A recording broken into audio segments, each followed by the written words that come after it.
നമസ്കാരം. നമ്മളോട് പരിചയപ്പെടുത്തുന്നത് കേരള PSC നടത്താൻ പോകുന്ന പരീക്ഷകൾക്ക് ഗുണപ്രദമാകുന്ന രീതിയിൽ നമ്മൾ തുടക്കം കുറിച്ച റിവിഷൻ ക്ലാസ്സുകളിലെ 13ാമത്തെ ക്ലാസ്സാണ് നിങ്ങൾ മുന്നിൽ പരിചയപ്പെടുത്തുന്നത്. വൻകരകൾ എന്ന് പറയുന്ന ഒരു ടോപ്പിക്കും അതോടൊപ്പം തന്നെ കേരള PSC പരീക്ഷയിലെ കല എന്ന് പറയുന്ന ടോപ്പിക്കുമായി ബന്ധപ്പെട്ടുള്ള രണ്ടാമത്തെ റിവിഷൻ ക്ലാസ്സുമാണ് ഈ ഒരു വീഡിയോയിലൂടെ നിങ്ങൾ മുന്നിലേക്ക് ഒന്ന് പരിചയപ്പെടുത്താൻ പോകുന്നത്.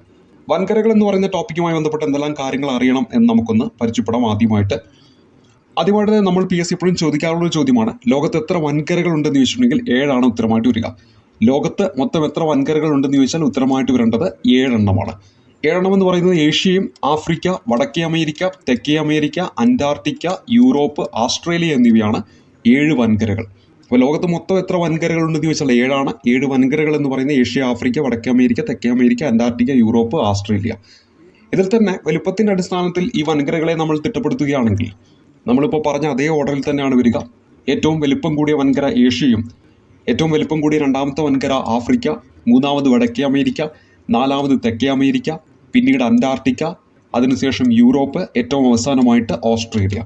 ഇപ്പോൾ ഏറ്റവും വലിപ്പം കൂടിയ വൻകര ചോദിച്ചിട്ടുണ്ടെങ്കിൽ ഏഷ്യയാണ്. ഏറ്റവും വലിപ്പം കുറഞ്ഞ വൻകര ചോദിച്ചിട്ടുണ്ടെങ്കിൽ ഓസ്ട്രേലിയ ആണെന്ന് കാര്യം ഓർക്കുക. അപ്പോൾ വലിപ്പത്തിൻ്റെ അടിസ്ഥാനത്തിൽ തിട്ടപ്പെടുത്തുമ്പോൾ ഏറ്റവും വലുത് ഏഷ്യ, ഏറ്റവും ചെറുത് ഓസ്ട്രേലിയ. ആ ക്രമം ഓർത്തിരിക്കണം. ഏഷ്യ വരുന്നുണ്ട്, അതിനുശേഷം ആഫ്രിക്ക വരുന്നുണ്ട്, അതിനുശേഷം വടക്കേ അമേരിക്ക വരുന്നുണ്ട്, അതിനുശേഷം തെക്കേ അമേരിക്ക വരുന്നുണ്ട്, പിന്നീട് അന്റാർട്ടിക്ക വരുന്നുണ്ട്, യൂറോപ്പ് വരുന്നുണ്ട്, ഏറ്റവും അവസാനമായിട്ട് ഓസ്ട്രേലിയയും വരുന്നുണ്ട്. ഇവിടെ ഓർത്തിരിക്കുക, ഏഷ്യ, ആഫ്രിക്ക, വടക്കേ അമേരിക്ക, തെക്കേ അമേരിക്ക, അന്റാർട്ടിക്ക, യൂറോപ്പ്, ഓസ്ട്രേലിയ എന്നീ കാര്യങ്ങൾ ഓർത്തിരിക്കുക. ഇനി അടുത്തായിട്ട് അറിഞ്ഞിരിക്കേണ്ടത് ഏഷ്യ വൻകരയുമായി ബന്ധപ്പെട്ട കുറച്ച് കാര്യങ്ങളാണ് നമ്മളൊന്ന് ചർച്ച ചെയ്യാൻ പോകുന്നത്. ഏഷ്യ വൻകരയാണ് വൈവിധ്യങ്ങളുടെ വൻകര എന്ന് വിശേഷിപ്പിക്കുന്നത്. ഭൂമിയുടെ ചെറുപതിപ്പ് എന്നറിയപ്പെടുന്നതും ഏഷ്യ വൻകരയാണ്. ലോകത്തിലെ ഏറ്റവും വലിയ വൻകരയായിട്ടുള്ള ഏഷ്യ വൻകരയാണ് വൈവിധ്യങ്ങളുടെ വൻകരയെന്നും ഭൂമിയുടെ ചെറുപതിപ്പെന്നും വിശേഷിപ്പിക്കുന്നത്. ലോകത്തെ ഏറ്റവും കൂടുതൽ ജനസംഖ്യയുള്ള രാജ്യമായിട്ടുള്ള ചൈനയും അതുപോലെ തന്നെ രണ്ടാമത് വരുന്ന ഇന്ത്യയും ഒക്കെ ഉൾക്കൊള്ളുന്നത് ഏഷ്യ വൻകരയിലാണെന്ന് നമുക്കറിയാം. അതുകൊണ്ട് തന്നെ ഏറ്റവും കൂടുതൽ ജനസംഖ്യയുള്ള വൻകര ചോദിച്ചാലും ഉത്തരമായിട്ട് വരേണ്ടത് ഏഷ്യ തന്നെയാണ്. ഭൂമിയുടെ കരവിസ്തൃതിയുടെ 1/3 എവിടെ വരുന്നുണ്ട്? ഏഷ്യയിൽ വരുന്നുണ്ട്. ലോകത്തിലെ ഏറ്റവും വലിയ വൻകരയാണ് ഏഷ്യ വൻകര. ഭൂമിയുടെ കരവിസ്തൃതിയുടെ 1/3 1/3 എവിടെ വരുന്നുണ്ട്? ഏഷ്യ ഭാഗത്ത് വരുന്നുണ്ട്. ലോകത്തെ ഏറ്റവും കൂടുതൽ ജനസംഖ്യയുള്ള രാജ്യമാണ് ചൈന എന്ന് നമ്മൾ പറഞ്ഞു. അതുപോലെ തന്നെ രണ്ടാമത് വരുന്നത് ഇന്ത്യയാണ്. ഏഷ്യ ഭൂഖണ്ഡമാണ് ഏറ്റവും കൂടുതൽ ജനസംഖ്യയുള്ള വൻകര എന്ന് നമ്മൾ പഠിച്ചു. ഭൂമിയുടെ മൊത്തം ജനസംഖ്യ എടുക്കുകയാണെങ്കിൽ അതിൽ ഏകദേശം 60% എവിടെ വരുന്നുണ്ട്? നമ്മുടെ ഏഷ്യയിൽ വരുന്നുണ്ടെന്ന കാര്യം ഓർക്കുക. ഇവിടെ പരിചയപ്പെട്ടത് വൈവിധ്യങ്ങളുടെ വൻകരയെന്നും ഭൂമിയുടെ ചെറുപതിപ്പ് എന്നും അറിയപ്പെടുന്ന ഏഷ്യ വൻകരയാണ്. ലോകത്തിലെ ഏറ്റവും വലിയ വൻകര ചോദിച്ചാൽ ഏഷ്യയാണ്. ഭൂമിയുടെ കരവിസ്തൃതിയുടെ 1/3 വരുന്നത് ഏഷ്യയിലാണ്. ഏറ്റവും കൂടുതൽ ജനസംഖ്യ ഉള്ളത് എവിടെയാണെന്ന് ചോദിച്ചാൽ ഏഷ്യയിലാണ്. ഭൂമിയുടെ ജനസംഖ്യയുടെ 60% എവിടെ വരുന്നുണ്ട്? ഏഷ്യയിൽ വരുന്നുണ്ട്. നെല്ലുൽപാദനത്തിൽ മുന്നിട്ട് നിൽക്കുന്ന വൻകര ചോദിക്കുകയാണെങ്കിലും ഏഷ്യയാണ്. രാജ്യമാണെങ്കിൽ നമുക്കറിയാം ചൈനയാണ്. അപ്പോൾ നെല്ലുൽപാദനത്തിൽ മുന്നിട്ട് നിൽക്കുന്ന വൻകര ഏത് ചോദിച്ചിട്ടുണ്ടെങ്കിൽ ഉത്തരമായിട്ട് വരേണ്ടത് ഏഷ്യയാണ്. ഏഷ്യയുമായി ബന്ധപ്പെട്ട് നെല്ലുമായി ബന്ധപ്പെട്ട് അറിഞ്ഞിരിക്കേണ്ടതാണ് അന്താരാഷ്ട്ര നെല്ല് ഗവേഷണ കേന്ദ്രം ചോദിച്ചാൽ അത് ഫിലിപ്പൈൻസ് ആണ്. ഫിലിപ്പൈൻസ്, മനിലയിലെ ഫിലിപ്പൈൻസ് ആണ് എന്ത്? അന്താരാഷ്ട്ര നെല്ല് ഗവേഷണ കേന്ദ്രം. ഫിലിപ്പൈൻസിലെ മനിലയിലാണ് എന്ത് സ്ഥിതി ചെയ്യുന്നത്? അന്താരാഷ്ട്ര നെല്ല് ഗവേഷണ കേന്ദ്രം സ്ഥിതി ചെയ്യുന്നത്. അപ്പോൾ നെല്ലുൽപാദനത്തിൽ മുന്നിട്ട് നിൽക്കുന്ന വൻകര ചോദിക്കുകയാണെങ്കിൽ ഏഷ്യയാണ്. അവിടെ തന്നെ അറിഞ്ഞിരിക്കുക, അന്താരാഷ്ട്ര നെല്ല് ഗവേഷണ കേന്ദ്രം എവിടെയാണെന്ന് വെച്ചിട്ടുണ്ടെങ്കിൽ ഫിലിപ്പൈൻസിലെ മനിലയിലാണെന്ന് ഞാൻ ഓർക്കുക. ഇനി ഏഷ്യയിലെ ഏറ്റവും വലിയ രാജ്യം ചോദിക്കുകയാണെങ്കിൽ അത് ചൈനയാണ്. ഏഷ്യയിലെ ഏറ്റവും വലിയ രാജ്യം ചൈനയാണ്. ഏഷ്യയിലെ ഏറ്റവും ചെറിയ രാജ്യം ചോദിക്കുകയാണെങ്കിൽ മാലിദ്വീപാണ്.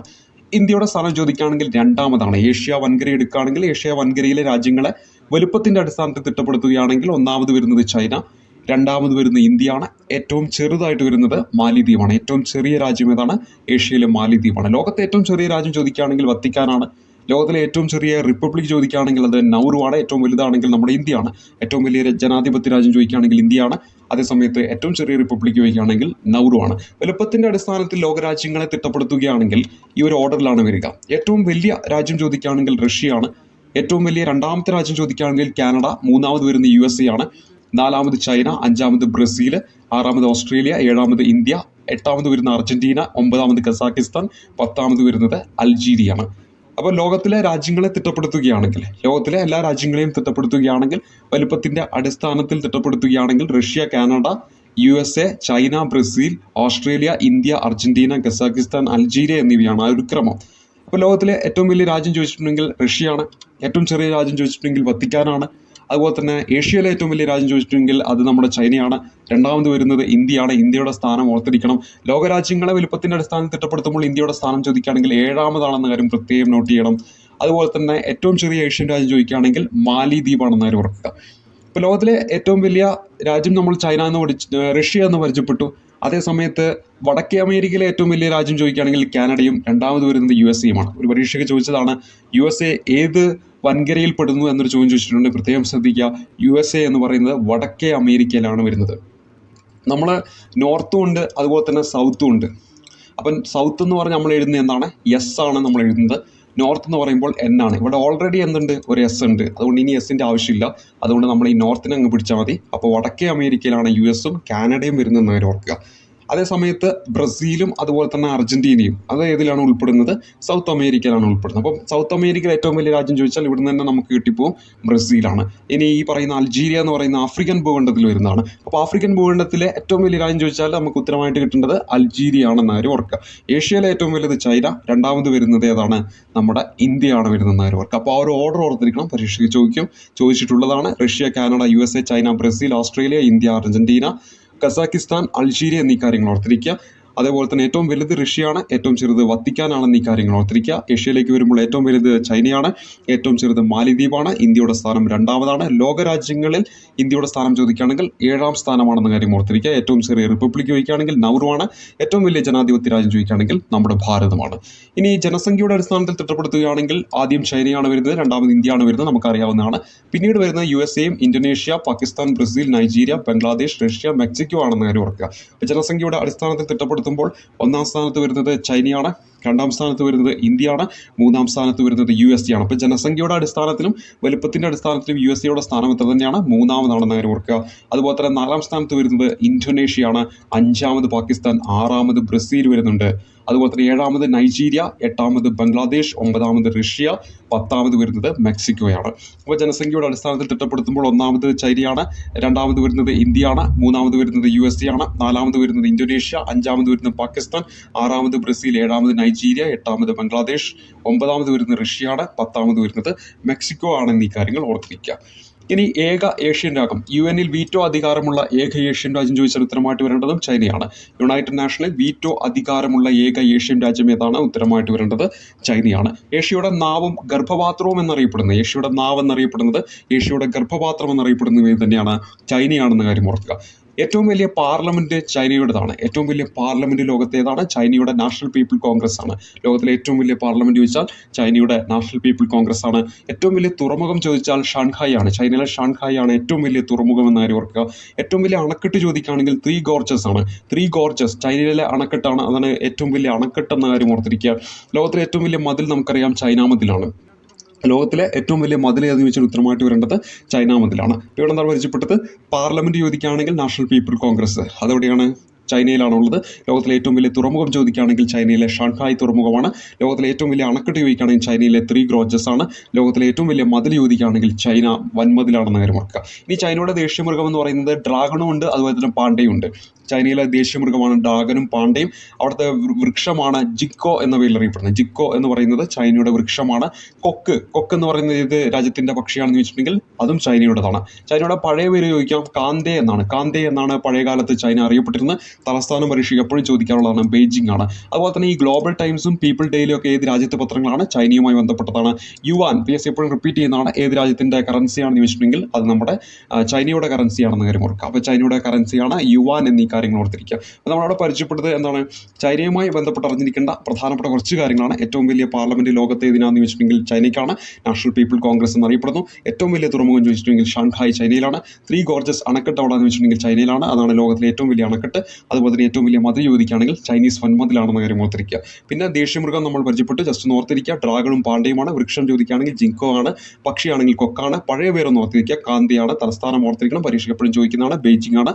അവിടുത്തെ രണ്ട് പത്രങ്ങൾ പരിചയപ്പെട്ട് ഗ്ലോബൽ ടൈംസും പീപ്പിൾ ഡെയിലിയും. നാണയം ഓർത്തിരിക്കുക, യുവാൻ എന്നതാണ് ചൈനയുടെ നാണയമായിട്ട് വരുന്നത്. ഇനി അടുത്തായിട്ട് നമ്മൾ പരിചയപ്പെടുന്നത് ചൈനയുമായി ബന്ധപ്പെട്ട് ഏഷ്യയിലെ തന്നെ ഏറ്റവും നീളം കൂടിയ നദി ചൈനയിലൂടെയാണ് ഒഴുകുന്നത് യാങ്സ്റ്റി നദിയാണ്. ഏഷ്യയിലെ ഏറ്റവും നീളം കൂടിയ നദി എന്ന് പറയുന്നത് ചൈനയിലൂടെ ഒഴുകുന്നു യാങ്സ്റ്റി നദി ആണെന്ന കാര്യം ഓർക്കുക. അതുപോലെ തന്നെ മിനിസ്ട്രി ഓഫ് സ്റ്റേറ്റ് സെക്യൂരിറ്റി എന്ന് പറയുന്നത് ഏത് രാജ്യത്തെ രഹസ്യാന്വേഷണ ഏജൻസിയാണെന്ന് ചോദിച്ചിട്ടുണ്ടെങ്കിൽ ചൈനയുടെ രഹസ്യാന്വേഷണ ഏജൻസിയാണ്. അവിടുത്തെ ഒരു വാർത്താ ഏജൻസിയാണ് ഷിൻഹുവ എന്നറിയപ്പെടുന്നത്. ഷിൻഹുവ എന്ന് പറയുന്നത് ചൈനയിലെ വാർത്താ ഏജൻസിയാണെന്ന കാര്യം ജസ്റ്റ് ഒന്ന് ഓർക്കുക. ഇതൊന്ന് ഓർത്തിരിക്കുക. മാർച്ച് ഓഫ് ദി വോളണ്ടിയേഴ്സ് എന്ന് പറയുന്ന ഈ രാജ്യത്തിൻ്റെ ദേശീയഗാനമാണ് ചൈനയുടെ ദേശീയഗാനമാണ് മാർച്ച് ഓഫ് ദി വോളണ്ടിയേഴ്സ് എന്നറിയപ്പെടുന്നത്. അപ്പോൾ ചൈനയുടെ ദേശീയഗാനം എന്ന പേരിൽ അറിയപ്പെടുന്നു, മാർച്ച് ഓഫ് ദി വോളണ്ടിയേഴ്സ് എന്ന പേരിലാണ് അറിയപ്പെടുന്നത്. അപ്പോൾ നമ്മളിവിടെ പരിചയപ്പെട്ടത് വളരെ ഇമ്പോർട്ടൻ്റ് ആയിട്ടുള്ള കുറച്ച് കാര്യങ്ങളാണ്. ലോകത്ത് മൊത്തം 7 വൻകരകളുണ്ട്. വലുപ്പത്തിൻ്റെ അടിസ്ഥാനത്തിൽ തിട്ടപ്പെടുത്തുകയാണെങ്കിൽ ഏഷ്യ, ആഫ്രിക്ക, വടക്കേ അമേരിക്ക, തെക്കേ അമേരിക്ക, അന്റാർട്ടിക്ക, യൂറോപ്പ്, ഓസ്ട്രേലിയ എന്നിവയാണ് ആ ഒരു ഓർഡർ എന്ന കാര്യം ഓർക്കുക. ഏറ്റവും വലിയ വൻകര ഏഷ്യയാണ്. ഏറ്റവും ചെറിയ വൻകര ചോദിക്കുകയാണെങ്കിൽ അത് ഓസ്ട്രേലിയയാണ്. ഏഷ്യ വൻകരയിലേക്ക് വരുമ്പോൾ വൈവിധ്യങ്ങളുടെ വൻകരയെന്നും ഭൂമിയുടെ ചെറു പതിപ്പെന്നും അറിയപ്പെടുന്ന ഏഷ്യ വൻകരയാണ്. ലോകത്തിലെ ഏറ്റവും വലിയ വൻകരയാണ്. ഭൂമിയുടെ കരവസ്ഥിതിയുടെ 1/3 ഏഷ്യയാണ്. അതുപോലെ തന്നെ ലോകത്തിലെ ഏറ്റവും കൂടുതൽ ജനസംഖ്യയുള്ള വൻകര ഏഷ്യയാണ്. ഭൂമിയുടെ ജനസംഖ്യയുടെ 60% ഏഷ്യയിലാണ് വരുന്നത്. നെല്ലുൽപാദനത്തിൽ മുന്നിട്ട് നിൽക്കുന്ന വൻകരയാണ് ഏഷ്യ. അവിടെ തന്നെയാണ് ഫിലിപ്പൈൻസിലെ മനിലയിലാണ് അന്താരാഷ്ട്ര നെല്ല് ഗവേഷണ കേന്ദ്രം സ്ഥിതി ചെയ്യുന്നത്. ഏഷ്യയിലെ ഏറ്റവും വലിയ രാജ്യം ചോദിച്ചാൽ അത് ചൈനയാണ്. ഇന്ത്യയുടെ സ്ഥാനം 2ാമതാണ്. ഏഷ്യയിലെ ഏറ്റവും ചെറിയ രാജ്യം ചോദിക്കുകയാണെങ്കിൽ മാലിദ്വീപാണ്. ലോകത്തിലെ ഏറ്റവും ചെറിയ രാജ്യം ചോദിച്ചിട്ടുണ്ടെങ്കിൽ വത്തിക്കാനാണ്. ലോകത്തിലെ ഏറ്റവും ചെറിയ റിപ്പബ്ലിക് ഏതെന്ന് ചോദിച്ചിട്ടുണ്ടെങ്കിൽ നൗറുവും. ലോകത്തിലെ ഏറ്റവും വലിയ ജനാധിപത്യ രാജ്യം ചോദിച്ചാൽ നമ്മുടെ ഭാരതവുമാണ്. ഇനി വലുപ്പത്തിൻ്റെ അടിസ്ഥാനത്തിൽ ലോകരാജ്യങ്ങളെ തിട്ടപ്പെടുത്തുകയാണെങ്കിൽ Russia, Canada, USA, China, Brazil, Australia, India, Argentina, Kazakhstan, Algeria എന്നിവയാണ് ആ ക്രമം എന്ന കാര്യം ഓർക്കുക. ലോകത്തിലെ ഏറ്റവും വലിയ രാജ്യം ചോദിക്കുകയാണെങ്കിൽ റഷ്യയാണ്. ഇന്ത്യയുടെ സ്ഥാനം ചോദിക്കുകയാണെങ്കിൽ 7ാമതാണെന്ന് ഈ കാര്യങ്ങൾ ഓർത്തിരിക്കുക. അതുപോലെ തന്നെ China, India, USA, Indonesia, Pakistan, Brazil, Nigeria, Bangladesh, Russia, Mexico എന്നിവയാണ് പോപ്പുലേഷൻ്റെ അടിസ്ഥാനത്തിൽ തിട്ടപ്പെടുത്തുകയാണെങ്കിൽ ക്രമം എന്ന കാര്യം ഓർത്തിരിക്കുക. ഇനി ചൈനയുമായി ബന്ധപ്പെട്ട് ഏക ഏഷ്യൻ രാജ്യമാണ് UN വീറ്റോ അധികാരമുള്ള. ഏഷ്യയുടെ നാവും ഗർഭപാത്രവും എന്നറിയപ്പെടുന്ന ചൈനയാണ്. ഏറ്റവും വലിയ പാർലമെന്റ് ചോദിക്കാറുള്ളതാണ് നാഷണൽ പീപ്പിൾ കോൺഗ്രസ് ആണ്. അത് ചൈനയുടേതാണ്. ഏറ്റവും വലിയ തുറമുഖം ചോദിക്കുകയാണെങ്കിൽ ചൈനയിലെ ഷാങ്ഹായ് ആണ്. ഏറ്റവും വലിയ അണക്കെട്ട് ചോദിക്കുകയാണെങ്കിൽ ചൈനയിലെ 3 ഗോർജസ് ആണ്. ഏറ്റവും വലിയ മതിൽ ചോദിക്കുകയാണെങ്കിൽ ചൈന മതിലാണെന്ന് ഈ കാര്യങ്ങൾ ഓർത്തിരിക്കുക. അവിടെ തന്നെ അറിഞ്ഞിരിക്കുക ദേശീയ മൃഗം ചൈനയുടെ ചോദിക്കുകയാണെങ്കിൽ ഡ്രാഗൺ പാണ്ട, വൃക്ഷമാണെങ്കിൽ ജിക്കോ, പക്ഷിയാണെങ്കിൽ കൊക്ക്, പഴയ പേര് ഓർത്തിരിക്കണം കാന്തയാണ്, തലസ്ഥാനം അറിഞ്ഞിരിക്കണം ബെയ്ജിംഗ് ആണ്, പത്രങ്ങൾ അറിഞ്ഞിരിക്കുക ഗ്ലോബൽ ടൈംസും പീപ്പിൾസ് ഡെയിലിയും ഏത് രാജ്യത്തെ പത്രമാണെന്ന് ചോദിക്കും, ഉത്തരമായിട്ട് വരേണ്ടത് ചൈനയാണ്. നാണയം ചോദിക്കുകയാണെങ്കിൽ യുവാൻ എന്നീ കാര്യങ്ങൾ ഓർക്കുക. ഇനി യാങ്സ്റ്റി നദിയാണ് ഏഷ്യയിലെ ഏറ്റവും നീളം കൂടിയ നദി എന്ന കാര്യം ഓർക്കുക. ചൈനയിലൂടെയാണ് ഒഴുകുന്നത്. മിനിസ്ട്രി ഓഫ് സ്റ്റേറ്റ് സെക്യൂരിറ്റി അവിടുത്തെ രഹസ്യാന്വേഷണ ഏജൻസിയാണ്. അതുപോലെ തന്നെ വാർത്താ ഏജൻസി ഷിൻഹുവ എന്ന പേരിൽ അറിയപ്പെടുന്നു. മാർച്ച് ഓഫ് ദി വോളണ്ടിയേഴ്സ് എന്ന് പറയുന്ന ഏത് രാജ്യത്തെ ദേശീയഗാനമാണെന്ന് ചോദിച്ചാൽ ഉത്തരമായിട്ട് വരേണ്ടത് ചൈനയാണ്. ഇനി ജപ്പാനിലേക്ക് വരുമ്പോൾ ഏഷ്യയിലെ ഏറ്റവും വ്യാവസായിക പുരോഗതി നേടിയ രാജ്യമാണ് ജപ്പാൻ. ഏഷ്യയിലെ ഏറ്റവും വ്യാവസായിക പുരോഗതി നേടിയ രാജ്യം ചോദിച്ചാൽ അത് ജപ്പാനാണ്. G7 ഉൾപ്പെട്ട ഏക ഏഷ്യൻ രാജ്യം ഏതാണ്? ജപ്പാനാണ്. G7 എന്ന ആ ഒരു കൂട്ടായ്മയിൽ ഉൾപ്പെട്ട ഏക ഏഷ്യൻ രാജ്യം ജപ്പാനാണ്. US-ഉം UK-യും ഫ്രാൻസും ജർമ്മനി, ഇറ്റലി, കാനഡ എന്നീ രാജ്യങ്ങളാണ് G7 മറ്റ് അംഗങ്ങൾ. അപ്പോൾ USA, UK, France, Germany, Italy, Canada എന്നീ രാജ്യങ്ങളാണ് ഈ പറയുന്ന G7 മറ്റ് രാജ്യങ്ങൾ. അതിൽ ഏഷ്യയിൽ നിന്ന് ഉൾപ്പെട്ടിട്ടുള്ള രാജ്യം ചോദിക്കുകയാണെങ്കിൽ നമ്മുടെ ജപ്പാനാണ്. അപ്പോൾ ഏഷ്യയിൽ നിന്ന് G7 എന്ന് പറയുന്ന ഒരു കൂട്ടായ്മയിൽ ഉൾപ്പെട്ടിട്ടുള്ള രാജ്യം ചോദിക്കുകയാണെങ്കിൽ ജപ്പാനാണ്. USA, UK, France, Germany, Italy, Canada എന്നിവയാണ് G7 മറ്റ് അംഗങ്ങൾ. ഏഷ്യയിലെ ഏറ്റവും വ്യാവസായിക പുരോഗതി നേടിയിട്ടുള്ള രാജ്യം എന്ന് വെച്ചാൽ അവിടെ ഉത്തരമായിട്ട് വരേണ്ട പേര് തന്നെയാണ് നമ്മുടെ ജപ്പാനാണ് വരുന്നത്. ആദ്യമായിട്ട് ഒളിമ്പിക്സ് നടന്ന ഏഷ്യൻ രാജ്യം ചോദിക്കുകയാണെങ്കിൽ ഉത്തരമായിട്ട് വരേണ്ടത് ജപ്പാനാണ്. 2021 32ാമത്തെ ഒളിമ്പിക്സ് നടന്നു നടത്താനാണ് ജപ്പാനിലെ ടോക്കിയോയിലാണ്. ആദ്യമായിട്ട് 1964 അതിനുശേഷം 2021 എന്താണ് 32ാമത്തെ ഒളിമ്പിക്സ് നടക്കുന്ന അവിടെ തന്നെയാണ് ജപ്പാനിലെ ടോക്കിയോയിലാണ്. ഉദയസൂര്യൻ്റെ നാടെന്നറിയപ്പെടുന്നത് ഏതാണെന്ന് ചോദിച്ചാൽ ഉത്തരമായിട്ട് വരേണ്ടതും ജപ്പാനാണ്. ജപ്പാനെയാണ് ഉദയസൂര്യൻ്റെ നാടെന്നറിയപ്പെടുന്നത്. അതേപോലെ തന്നെ ദേശീയ വൃക്ഷം ചെറി ബ്ലോസമാണ് അവിടുത്തെ ദേശീയ വൃക്ഷം എന്ന കാര്യം ഓർക്കുക. നിപ്പോൺ എന്ന് പഴയകാലത്ത് അറിയപ്പെട്ടിരുന്നത് ജപ്പാനെയാണ്. പഴയകാല നാമമാണ് നിപ്പോൺ എന്ന കാര്യം ഓർക്കുക. നമ്മൾ തൊട്ട് മുമ്പ് ചൈനയോട് പരിചയപ്പെട്ടു. കാദേയ് എന്നറിയപ്പെടുന്നത് ചൈനയാണ്. ചൈനയുടെ പഴയകാല നാമം ചോദിക്കുകയാണെങ്കിൽ കാദേയ് എന്ന് നമ്മൾ പരിചയപ്പെട്ടു. ഇവിടെ എന്താണ് ജപ്പാന്റെ പഴയകാല നാമം ചോദിക്കുകയാണെങ്കിൽ നിപ്പോണാണ്. അപ്പം നിപ്പോൺ എന്നറിയപ്പെടുന്ന രാജ്യം പഴയകാലത്ത് ഏതെന്ന് ചോദിച്ചാൽ ഉത്തരമായിട്ട് വരേണ്ടത് ഈ പറയുന്ന ജപ്പാൻ. അപ്പോൾ കാദേ എന്ന് പറയുന്നത് ചൈനയാണ്. ഇവിടെ ജപ്പാനിലേക്ക് വരുമ്പോൾ അത് നിപ്പോണാണ്. ടോക്കിയോ ആണ് തലസ്ഥാനം. PSC എപ്പോഴും ചോദിക്കാറുള്ളതാണ്. അതുപോലെ തന്നെ അവിടുത്തെ പാർലമെന്റ് ചോദിക്കാറുണ്ട് ഡയറ്റാണ്. ഡയറ്റ് എന്ന് പറയുന്നത് ഏത് രാജ്യത്തിൻ്റെ പാർലമെൻറ്റാണെന്ന് ചോദിച്ചാൽ ജപ്പാന്റെ പാർലമെൻറ്റാണ്. അതുപോലെ തന്നെ ജപ്പാൻ പ്രൈം മിനിസ്റ്റർ ഔദ്യോഗിക വസതിയാണ് കാൻഡേ എന്നറിയപ്പെടുന്നത്. ഈ കാൻഡേ എന്ന് പറയുന്നത് ജപ്പാന്റെ പ്രൈം മിനിസ്റ്ററിന്റെ ഔദ്യോഗിക വസതിയാണ്. അവിടുത്തെ നാണയം ചോദിക്കുകയാണെങ്കിൽ yen ആണെന്ന് കാര്യം ഓർക്കും. അപ്പോൾ ചൈനയുടെ നാണയം നമ്മൾ തൊട്ടുമുമ്പ് പരിചയപ്പെട്ടു. യുവാൻ എന്ന് പറയുന്നത് ഏത് രാജ്യത്തിൻ്റെ നാണയമാണ്? ചൈനയുടേതാണ്. ജപ്പാനിലേക്ക് വരികയാണെങ്കിൽ yen ആണ് ചോദ്യമാണ്, PSC എപ്പോഴും ചോദിക്കാറുള്ളതാണ്. കിമികായോ എന്ന ദേശീയ ഗാനം റിപ്പീറ്റ് ചെയ്തൊരു ചോദ്യമാണ്. ഏത് രാജ്യത്തെ എന്ന് വെച്ചാൽ ഉത്തരമായിട്ട് വരേണ്ടത് ജപ്പാനാണ്. അപ്പോൾ ജപ്പാനുമായി ബന്ധപ്പെട്ട് നമ്മൾ പരിചയപ്പെട്ടത് ഏഷ്യയിലെ ഏറ്റവും വ്യവസായ പുരോഗതി നേടിയ രാജ്യമാണ്, G7 ഉൾപ്പെട്ട ഏക ഏഷ്യൻ രാജ്യമാണ്. USA, UK, France, Germany, Italy, Canada എന്നിവയാണ് G7 മറ്റ് അംഗങ്ങൾ എന്ന കാര്യം ഓർക്കുക. ആദ്യമായിട്ട് ഏഷ്യയിൽ ഒളിമ്പിക്സ് നടക്കുന്നത് ജപ്പാനിലാണ്, 1964. തുടർന്ന് ഈ 32ാമത്തെ ഒളിമ്പിക്സ് 2021 നടന്നത് എവിടെയാണ്? ജപ്പാനിലാണ്. അതുകൊണ്ട് തന്നെ ഈ ഒരു ചോദ്യം ചോദിക്കാൻ വളരെയധികം സാധ്യതയുണ്ട്. ഇതിനു മുമ്പ് ജപ്പാനിൽ എപ്പോഴാണ് ഒളിമ്പിക്സ് നടന്നതെന്നൊരു ചോദ്യം ചോദിക്കാം. 1964. അതുപോലെ തന്നെ ഉദയസൂര്യൻ്റെ നാടെന്നറിയപ്പെടുന്നത് ജപ്പാനാണ്. അവിടുത്തെ ദേശീയ വൃക്ഷം അറിഞ്ഞിരിക്കുക ചെറി ബ്ലോസമാണ്. പഴയ പേര് ചോദിച്ചിട്ടുണ്ട്, നിപ്പോൺ ആണെന്ന് കാര്യം ഓർത്തിരിക്കുക. തലസ്ഥാനം എപ്പോഴും ചോദിക്കാറുള്ളതാണ്, ടോക്കിയോ ആണെന്ന് കാര്യം ഓർക്കുക. പാർലമെന്റും റിപ്പീറ്റ് ചെയ്യുന്നതാണ്, ഡയറ്റാണ്. ജപ്പാനിലെ ഔദ്യോഗിക വസതി, പ്രൈം മിനിസ്റ്ററിന്റെ ഔദ്യോഗിക വസതിയാണ് കാൻഡെ എന്നറിയപ്പെടുന്നത്. അവിടുത്തെ നാണയം റിപ്പീറ്റ് ചെയ്യുന്നതാണ്, യെൻ ആണെന്ന് കാര്യം ഓർക്കുക. കിമികായോ എന്ന് പറയുന്ന ഏത് രാജ്യത്തിന്റെ ദേശീയ ഗാനമാണ്? ജപ്പാന്റെ ദേശീയ ഗാനമാണ്. ലോകത്തിലെ ഏറ്റവും ഉയരം കൂടിയ കെട്ടിടം ബുർജ് ഖലീഫ ഏഷ്യയിലാണ്, അത് ദുബായിലാണ്. അപ്പോൾ ഏഷ്യയിലാണ് ഈ പറയുന്ന ബുർജ് ഖലീഫ സ്ഥിതി ചെയ്യുന്നത്. ലോകത്തിലെ ഏറ്റവും ഉയരം കൂടിയ കെട്ടിടമാണ് ബുർജ് ഖലീഫ. അപ്പോൾ നമ്മൾ ഏഷ്യ വൻകരയെക്കുറിച്ചും ഏഷ്യ വൻകരയിലെ കുറച്ച് ഇമ്പോർട്ടൻ്റ് ആയിട്ടുള്ള കാര്യങ്ങളാണ് പരിചയപ്പെടുന്നത്. അതിൽ തന്നെ ഏഷ്യ വൻകരയിലാണ് ബുർജ് ഖലീഫ സ്ഥിതി ചെയ്യുന്നത്. ലോകത്തിലെ ഏറ്റവും ഉയരം കൂടിയ കെട്ടിടമാണ്. അത് എവിടെയാണെന്ന് വെച്ചിട്ടുണ്ടെങ്കിൽ ദുബായിലാണ്. ലോകത്തിലെ ഏറ്റവും പഴക്കമേറിയ ബഹിരാകാശ വിക്ഷേപണ കേന്ദ്രമാണ് കസാഖിസ്ഥാനിലെ ബൈക്കന്നൂർ. ഇപ്പോൾ കസാഖിസ്ഥാനിലെ ബൈക്കന്നൂരാണ് ലോകത്തിലെ ഏറ്റവും പഴക്കമേറിയ ബഹിരാകാശ വിക്ഷേപണ കേന്ദ്രം എന്ന് കാര്യം ഓർക്കുക. അപ്പോൾ ലോകത്തിലെ ഏറ്റവും പഴക്കമേറിയ ബഹിരാകാശ വിക്ഷേപണ കേന്ദ്രം ഏതാണ്? ഈ പറയുന്ന കസാഖിസ്ഥാനിലെ ബൈക്കന്നൂരാണെന്ന് കാര്യം ഓർക്കുക. കസാഖിസ്ഥാനിലെ ബൈക്കന്നൂരാണ് ലോകത്തിലെ ഏറ്റവും പഴക്കമേറിയ ബഹിരാകാശ വിക്ഷേപണ കേന്ദ്രം എന്ന കാര്യം ഓർക്കുക. അതുപോലെ തന്നെ ഈ കസാഖിസ്ഥാൻ്റെ തലസ്ഥാനം ഓർത്തിരിക്കുക, നൂർ സുൽത്താനാണ്. നൂർ സുൽത്താൻ എന്ന് പറയുന്നത് കസാഖിസ്ഥാൻ്റെ തലസ്ഥാനമാണ്. അവിടുത്തെ നാണയം ടെൻഗോ എന്ന് പറയുന്നത് ടെൻഗോ എന്ന് പറയുന്നത് ഈ പറയുന്ന കസാഖിസ്ഥാൻ്റെ നാണയമാണെന്ന കാര്യം ജസ്റ്റ് ഒന്ന് ഓർക്കുക. നൂർ സുൽത്താൻ എന്ന് ഓർത്ത് വെച്ചേക്കുക. ഏത് രാജ്യത്തിൻ്റെ തലസ്ഥാനമാണെന്ന് ചോദിച്ചിട്ടുണ്ടെങ്കിൽ ഉത്തരമായിട്ട് വരേണ്ടത് കസാഖിസ്ഥാനാണ്. അപ്പം ബൈക്കന്നൂർ എന്ന് പറയുന്നതാണ് ലോകത്തിലെ ഏറ്റവും പഴക്കമേറിയ ബഹിരാകാശ വിക്ഷേപണ കേന്ദ്രം എന്ന കാര്യം ഓർക്കുക. എവിടെയാണെന്ന് ചോദിച്ചിട്ടുണ്ടെങ്കിൽ കസാഖിസ്ഥാനാണ്. ഏറ്റവും വലിയ കരബന്ധിത രാജ്യം ചോദിച്ചിട്ടുണ്ടെങ്കിൽ അത് കസാഖിസ്ഥാനും. ഏറ്റവും ചെറിയ കരബന്ധിത രാജ്യം ചോദിച്ചാൽ അത് വത്തിക്കാനാണെന്ന കാര്യം ഓർക്കുക. ഏറ്റവും വലിയ കരബന്ധിത രാജ്യം ഏതാണ്? കസാഖിസ്ഥാൻ. ഏറ്റവും ചെറിയ കരബന്ധിത രാജ്യം, ഏറ്റവും ചെറിയ രാജ്യം, ഇതൊക്കെ ചോദിച്ചാൽ ഉത്തരമായിട്ട് വരേണ്ടത് വത്തിക്കാനാണെന്ന് കാര്യം ഓർക്കുക. ഇപ്പോൾ ലോകത്തിലെ ഏറ്റവും പഴക്കമേറിയ ബഹിരാകാശ വിക്ഷേപണ കേന്ദ്രം കസാഖിസ്ഥാനിലെ ബൈക്കന്നൂരാണ്. ഏറ്റവും വലിയ കരബന്ധിത രാജ്യം ചോദിച്ചാൽ കസാഖിസ്ഥാനാണ്. ആ കസാഖിസ്ഥാൻ്റെ ക്യാപിറ്റൽ നമ്മൾ പരിചയപ്പെട്ടു, നൂർ സുൽത്താനാണ്. അതുപോലെ തന്നെ ഏറ്റവും ചെറിയ കരബന്ധിത രാജ്യം, ഏറ്റവും ചെറിയ രാജ്യം എന്നൊക്കെ ചോദിച്ചാൽ ഉത്തരമായിട്ട് വരേണ്ടത് വത്തിക്കാനാണ്. ഏറ്റവും വലിയ രാജ്യം നമുക്കറിയാം ഏതാണ്? റഷ്യയാണ് ലോകത്തിലെ ഏറ്റവും വലിയ രാജ്യം. ഇനി അടുത്ത് പരിചയപ്പെടുന്ന ഏഷ്യയുടെ ഏക കത്തോലിക്ക രാജ്യം എന്നറിയപ്പെടുന്ന ഫിലിപ്പീൻസ് ആണ്. ഏഷ്യയിലെ ഏക കത്തോലിക്ക രാജ്യം ഫിലിപ്പീൻസ് ആണ്. ഈ മാക്സസെ അവാർഡ്, ഏഷ്യയുടെ നോബൽ എന്നൊക്കെ അറിയപ്പെടുന്ന മാക്സസെ അവാർഡ് നൽകുന്ന ഫിലിപ്പീൻ സർക്കാരാണ്. ഫിലിപ്പീൻ സർക്കാരാണ് എന്ത് നൽകുന്നത്? മാക്സസെ അവാർഡ്. മാക്സസെ അവാർഡിനെയാണ് ഏഷ്യയുടെ നോബൽ എന്ന് വിശേഷിപ്പിക്കുന്നത്. ഏഷ്യയിലെ ഏക കത്തോലിക്ക രാജ്യം ചോദിച്ചാൽ ഫിലിപ്പീൻസ് ആണ്. അന്താരാഷ്ട്ര നെല്ല് ഗവേഷണ കേന്ദ്രം സ്ഥിതി ചെയ്യുന്ന ഫിലിപ്പീൻസിലെ മനിലയാണ്. നമ്മുടെ കേരളത്തിലേക്ക് വരികയാണെങ്കിൽ പട്ടാമ്പി, മാങ്കൊമ്പ്, വൈറ്റില, കായംകുളം തുടങ്ങിയ സ്ഥലങ്ങളിലൊക്കെ എന്തുണ്ട്? നെല്ല് ഗവേഷണ കേന്ദ്രമുണ്ട്. അന്താരാഷ്ട്ര നെല്ല് ഗവേഷണ കേന്ദ്രം PSC റിപ്പീറ്റ് ചെയ്യുന്നതാണ്. ഉത്തരമായിട്ട് വരേണ്ടത് ഫിലിപ്പീൻസിലെ മനിലയാണ്. ഏഷ്യയുടെ കവാടം എന്ന് അറിയപ്പെടുന്നത് ഈ പറയുന്ന ഫിലിപ്പീൻസ് ആണ്. മനില തന്നെയാണ് എന്ത്? ഫിലിപ്പീൻസിന്റെ തലസ്ഥാനം. PSC എപ്പോഴും ചോദിക്കുന്നതാണ്. ഇപ്പോൾ ഏഷ്യയിലെ ഏക കത്തോലിക്ക രാജ്യം ചോദിച്ചാൽ ഫിലിപ്പീൻസ് ആണ്. മാക്സസെ അവാർഡ് നൽകുന്ന ഫിലിപ്പീൻസ് ആണ്. ഏഷ്യയുടെ നോബൽ എന്നറിയപ്പെടുന്ന മാക്സസെ അവാർഡാണ്. അന്താരാഷ്ട്ര നെല്ല് ഗവേഷണ കേന്ദ്രം എവിടെയാണെന്ന് വെച്ചാൽ മനിലയിലാണ്. ഏഷ്യയുടെ കവാടം എന്നറിയപ്പെടുന്നത് ഫിലിപ്പീൻസ് ആണ്. ഈ മനില തന്നെയാണ് ഈ പറയുന്ന ഫിലിപ്പീൻസിന്റെ തലസ്ഥാനം എന്ന കാര്യം ഓർക്കുക. സ്വന്തമായി ദേശീയഗാനമില്ലാത്ത രാജ്യം ചോദിക്കുകയാണെങ്കിൽ സൈപ്രസ് ആണ്. രണ്ട് ദേശീയഗാനമുള്ള രാജ്യം ചോദിക്കുകയാണെങ്കിൽ അത് ന്യൂസിലൻഡാണ്. രണ്ടും PSC എപ്പോഴും ചോദിക്കാറുള്ളതാണ്. സൈപ്രസ് എന്ന് പറയുന്ന രാജ്യത്തിന് എന്തില്ല? ദേശീയഗാനമില്ല. അതേസമയത്ത് രണ്ട് ദേശീയഗാനമുള്ള ഒരു രാജ്യമുണ്ട്. ആ രാജ്യത്തിൻ്റെ പേരെന്താണ്? ന്യൂസിലൻഡ് ആണെന്ന് കാര്യം ഓർക്കുക. ഏഷ്യയിൽ ജനസാന്ദ്രത കുറഞ്ഞ രാജ്യം ചോദിക്കുകയാണെങ്കിൽ മംഗോളിയാണ്. ജനസാന്ദ്രത കുറഞ്ഞ രാജ്യം ഏതാണ്? മംഗോളിയാണ്. ഏറ്റവും ജനസംഖ്യ കൂടിയ രാജ്യം ചോദിക്കുകയാണെങ്കിൽ ചൈനയാണ്. എന്നാൽ ജനസാന്ദ്രത കുറഞ്ഞ രാജ്യം ചോദിക്കുകയാണെങ്കിൽ മംഗോളിയ. എന്നാൽ ജനസംഖ്യ കുറഞ്ഞ ഏഷ്യൻ രാജ്യം ചോദിക്കുകയാണെങ്കിൽ അത് മാലിദ്വീപാണ്. അപ്പോൾ ഏഷ്യയിലെ ജനസാന്ദ്രത കൂടിയ രാജ്യം, കുറഞ്ഞ രാജ്യം ചോദിക്കുകയാണെങ്കിൽ മംഗോളിയ, ജനസംഖ്യ കൂടിയ രാജ്യം ചോദിക്കുകയാണെങ്കിൽ ചൈന, കുറഞ്ഞ രാജ്യം ചോദിക്കുകയാണെങ്കിൽ മാലിദ്വീപ് എന്നീ കാര്യങ്ങൾ ഓർക്കുക. അപ്പോൾ ഏഷ്യയിലെ ജനസാന്ദ്രത കുറഞ്ഞ രാജ്യം ഏതാണ്? മംഗോളിയ. ജനസംഖ്യ കൂടിയ രാജ്യം ഏതാണ്? ചൈന. ജനസംഖ്യ കുറഞ്ഞ രാജ്യം ഏഷ്യയിൽ ഏതാണ്? മാലിദ്വീപ് എന്നീ കാര്യങ്ങൾ ഓർത്തിരിക്കുക. ഇനി അടുത്തായിട്ട് പരിചയപ്പെടുന്നത് ഗോബി മരുഭൂമി. മംഗോളിയയിലെ ഗോബി മരുഭൂമി ഏറ്റവും വലിയ ശൈത്യ മരുഭൂമിയാണ്. ഏറ്റവും വലിയ ശൈത്യ മരുഭൂമി ചോദിക്കുകയാണെങ്കിൽ ഉത്തരമായിട്ട് വരേണ്ടത് ഗോബി മരുഭൂമിയാണ്. അത് മംഗോളിയയിലാണ്. ഏറ്റവും വലിയ ശൈത്യ മരുഭൂമി. നീലാകാശത്തിൻ്റെ നാടെന്നൊക്കെ അറിയപ്പെടുന്നത് ഈ മംഗോളിയാണ്. മംഗോളിയനാണ് നീലാകാശത്തിൻ്റെ നാടെന്ന് വിശേഷിപ്പിക്കുന്നത്. അപ്പോൾ ഗോബി മരുഭൂമി മംഗോളിയയിലാണ്. ഏറ്റവും വലിയ ശൈത്യ മരുഭൂമിയാണ്.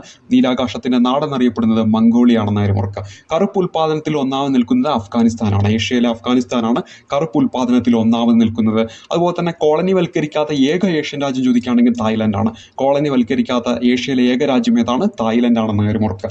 ഗോബി മരുഭൂമി മംഗോളിയയിലാണ്. നീലാകാശത്തിൻ്റെ നാടെന്നറിയപ്പെടുന്ന മംഗോളിയാണ്. ഗോബി മരുഭൂമിയുടെ പ്രത്യേകത ഏറ്റവും വലിയ ശൈത്യ മരുഭൂമിയാണ്. കറുപ്പ് ഉൽപ്പാദനത്തിൽ മുന്നിട്ട് നിൽക്കുന്ന രാജ്യം ചോദിക്കുകയാണെങ്കിൽ അഫ്ഗാനിസ്ഥാനാണ്. കോളനിവൽക്കരിക്കാത്ത ഏക ഏഷ്യൻ രാജ്യം ചോദിക്കുകയാണെങ്കിൽ അത് തായ്ലാൻഡാണ്. അതുപോലെ തന്നെ വാല്യൂ ആഡഡ് ടാക്സ് ഇത് ഏർപ്പെടുത്തിയ ആദ്യത്തെ ഏഷ്യൻ രാജ്യം ദക്ഷിണ കൊറിയയാണ്. 1976 ലോകത്ത് ഈ പറയുന്ന വാല്യൂ ആഡഡ് ടാക്സ് ഏർപ്പെടുത്തിയത് 1954 ഫ്രാൻസ് ആണ്. ഓർക്കാൻ വളരെ സിമ്പിളാണ്. നമ്മുടെ ഇന്ത്യയിൽ നിന്ന് ഫ്രാൻസ് വിട്ടുപോയ വർഷമാണ് ഇത് 1954 അല്ലേ. ഫ്രാൻസ് എന്ന് പറയുന്ന ആ ഒരു ശക്തി ഇന്ത്യയിൽ നിന്ന് പൂർണ്ണമായിട്ട് വിട്ടുപോയ വർഷം 1954. അതേ സമയത്ത് തന്നെ അവിടെ എന്ത് സ്ഥാപിച്ചു? വാറ്റും ആരംഭിച്ചു. അതുപോലെ തന്നെ 1976 എന്ത് തുടങ്ങുന്നത്? ദക്ഷിണ കൊറിയയിൽ എന്ത് ആരംഭിക്കുന്നത്? വാറ്റ് ആരംഭിക്കുന്നത്. അതുപോലെ തന്നെ ഫസ്റ്റ് നമ്മുടെ ഇന്ത്യയിലേക്ക് വരികയാണെങ്കിൽ അത് ഹരിയാനയിൽ 2003 ഏപ്രിൽ 1 അത് പിന്നീട് 2017 ജൂലൈ 1 എന്തിൽ ലയിപ്പിച്ചു? GST ലയിപ്പിച്ചു എന്ന കാര്യം കൂടി ഓർത്തിരിക്കുക. അപ്പോൾ ഇവിടെ എന്താണ് 2017 ജൂലൈ 1 GST എന്ത് ലയിപ്പിക്കുന്നു? വാറ്റിനെ ലയിപ്പിക്കുന്നു. ഇന്ത്യയിൽ ആദ്യമായിട്ട് ഈ ഒരു വാറ്റ് നടപ്പിലാക്കുന്ന ഹരിയാനയിൽ 2003 ഏപ്രിൽ 1 വാറ്റ് ഏർപ്പെടുത്തിയ ആദ്യത്തെ ഏഷ്യൻ രാജ്യം ചോദിക്കുകയാണെങ്കിൽ ദക്ഷിണ കൊറിയ 1976. അതുപോലെ തന്നെ ലോകത്ത് ആദ്യമായിട്ട് ഈ വാറ്റ് ഏർപ്പെടുത്തിയ വാല്യൂ ആഡഡ് ടാക്സ് ഏർപ്പെടുത്തിയത് ഫ്രാൻസിലാണ് 1954 ഈ കാര്യങ്ങൾ ഓർത്തിരിക്കുക. ഇനി അക്കോർവത്ത് ക്ഷേത്രം കംബോഡിയയിലാണ് ഈ പറയുന്ന അക്കോർവത്ത് ക്ഷേത്രം സ്ഥിതി ചെയ്യുന്നത്. ലോകത്തിലെ ഏറ്റവും വലിയ ആരാധനാലയം ചോദിക്കുകയാണെങ്കിൽ ഉത്തരമായിട്ട് വരേണ്ടത് ഈ പറയുന്ന അക്കോവർത്ത് ക്ഷേത്രമാണ്. ഏഷ്യയിലെ കംബോഡിയയിലെ അക്കോവർത്ത് ക്ഷേത്രമാണ് ലോകത്തിലെ ഏറ്റവും വലിയ ആരാധനാലയം എന്ന കാര്യം ഓർക്കുക. ലോകത്തിലെ ഏറ്റവും വലിയ ബുദ്ധക്ഷേത്രമാണ് ചോദിക്കുന്നെങ്കിൽ ഉത്തരമായിട്ട് വരേണ്ട ഇന്തോനേഷ്യയിലെ ബോറോബന്ദറാണ്. ഇന്തോനേഷ്യയിലെ ബോറോബന്ദറാണ് ലോകത്തിലെ ഏറ്റവും വലിയ ബുദ്ധക്ഷേത്രം. ലോകത്തിലെ ഏറ്റവും വലിയ ക്രിസ്ത്യൻ പള്ളിയാണ് ചോദിക്കുന്നതെങ്കിൽ സെന്റ് പീറ്റേഴ്സ് ബസിലിക്ക റോമിലാണ് സ്ഥിതി ചെയ്യുന്നത്. ലോകത്തിലെ ഏറ്റവും വലിയ മസ്ജിദാണ് ചോദിക്കുന്നതെങ്കിൽ മസ്ജിദ് അൽ ഹാറമാണ്, സൗദി അറേബ്യയിലാണ്. ഇത് ഇമ്പോർട്ടൻ്റ് ആണ്, പരീക്ഷയ്ക്ക് ചോദിക്കാറുള്ളതാണ്. അക്കോവർത്ത് ക്ഷേത്രം പലപ്പോഴായിട്ട് ചോദിച്ചിട്ടുണ്ട്. കംബോഡിയയിലാണ് സ്ഥിതി ചെയ്യുന്നത്. ലോകത്തിലെ ഏറ്റവും വലിയ ആരാധനാലയമാണ്. ഇനി ലോകത്തിലെ ഏറ്റവും വലിയ ബുദ്ധക്ഷേത്രം എന്ന് ചോദിക്കുകയാണെങ്കിൽ അത് ഇന്തോനേഷ്യയിലെ ബോറോബന്ദറാണ്. ലോകത്തിലെ ഏറ്റവും വലിയ ക്രിസ്ത്യൻ പള്ളി എന്നാണ് ചോദിക്കുന്നതെങ്കിൽ സെന്റ് പീറ്റേഴ്സ് ബസിലിക്ക റോമാണ്. ലോകത്തിലെ ഏറ്റവും വലിയ മസ്ജിദ് എന്നാണ് ചോദിക്കുന്നതെങ്കിൽ മസ്ജിദ് അൽ ഹാറം സൗദി അറേബ്യയിലാണെന്ന കാര്യം ഓർക്കുക. ഇവിടെ ഓർത്തിരിക്കുക, അക്കോവർത്ത് ക്ഷേത്രം കംബോഡിയയിലാണ്. ലോകത്തിലെ ഏറ്റവും വലിയ ആരാധനാലയമാണ്. ബുദ്ധക്ഷേത്രം എന്നാണ് ചോദിക്കുന്നതെങ്കിൽ ഇന്തോനേഷ്യയിലെ ബോറോബന്ദറാണ്. ക്രിസ്ത്യൻ പള്ളി എന്നാണ് ചോദിക്കുന്നതെങ്കിൽ സെന്റ് പീറ്റേഴ്സ് ബസിലിക്ക റോമാണ്. മസ്ജിദ് എന്നാണ് ചോദിക്കുന്നത് മസ്ജിദ് അൽ ഹാറം സൗദി അറേബ്യയിലാണെന്ന് ഇക്കാര്യങ്ങൾ ഓർക്കുക. ഇനി മ്യാൻമാർ ഓർത്തിരിക്കണം. ഏഷ്യയുടെ രോഗി എന്നറിയപ്പെടുന്ന മ്യാൻമാറാണ്. സുവർണ പക്കോടുകളുടെ നാടെന്നറിയപ്പെടുന്നത് മ്യാൻമാറാണ്. മ്യാൻമാറിൻ്റെ തലസ്ഥാനം PSC റിപ്പീറ്റ് ചെയ്യുന്നതാണ്, നൈപീഡോയാണ്. നമ്മുടെ ഇന്ത്യയിലെ അയൽ രാജ്യമാണ്, അതുകൊണ്ട് തന്നെ PSC എപ്പോഴും ചോദിക്കാറുള്ളതാണ്. അപ്പോൾ മ്യാൻമാറിൻ്റെ തലസ്ഥാനം ഓർത്തിരിക്കുക, നൈപീഡോയാണ്. സുവർണ പക്കോടുകളുടെ നാടെന്നറിയപ്പെടുന്നത് മ്യാൻമാറാണ്. ഏഷ്യയുടെ രോഗി എന്നറിയപ്പെടുന്നത് മ്യാൻമാറാണ്. അപ്പോൾ മ്യാൻമാറുമായി ബന്ധപ്പെട്ട് ഏഷ്യയുടെ രോഗി എന്നറിയപ്പെടുന്ന മ്യാൻമാറാണ്.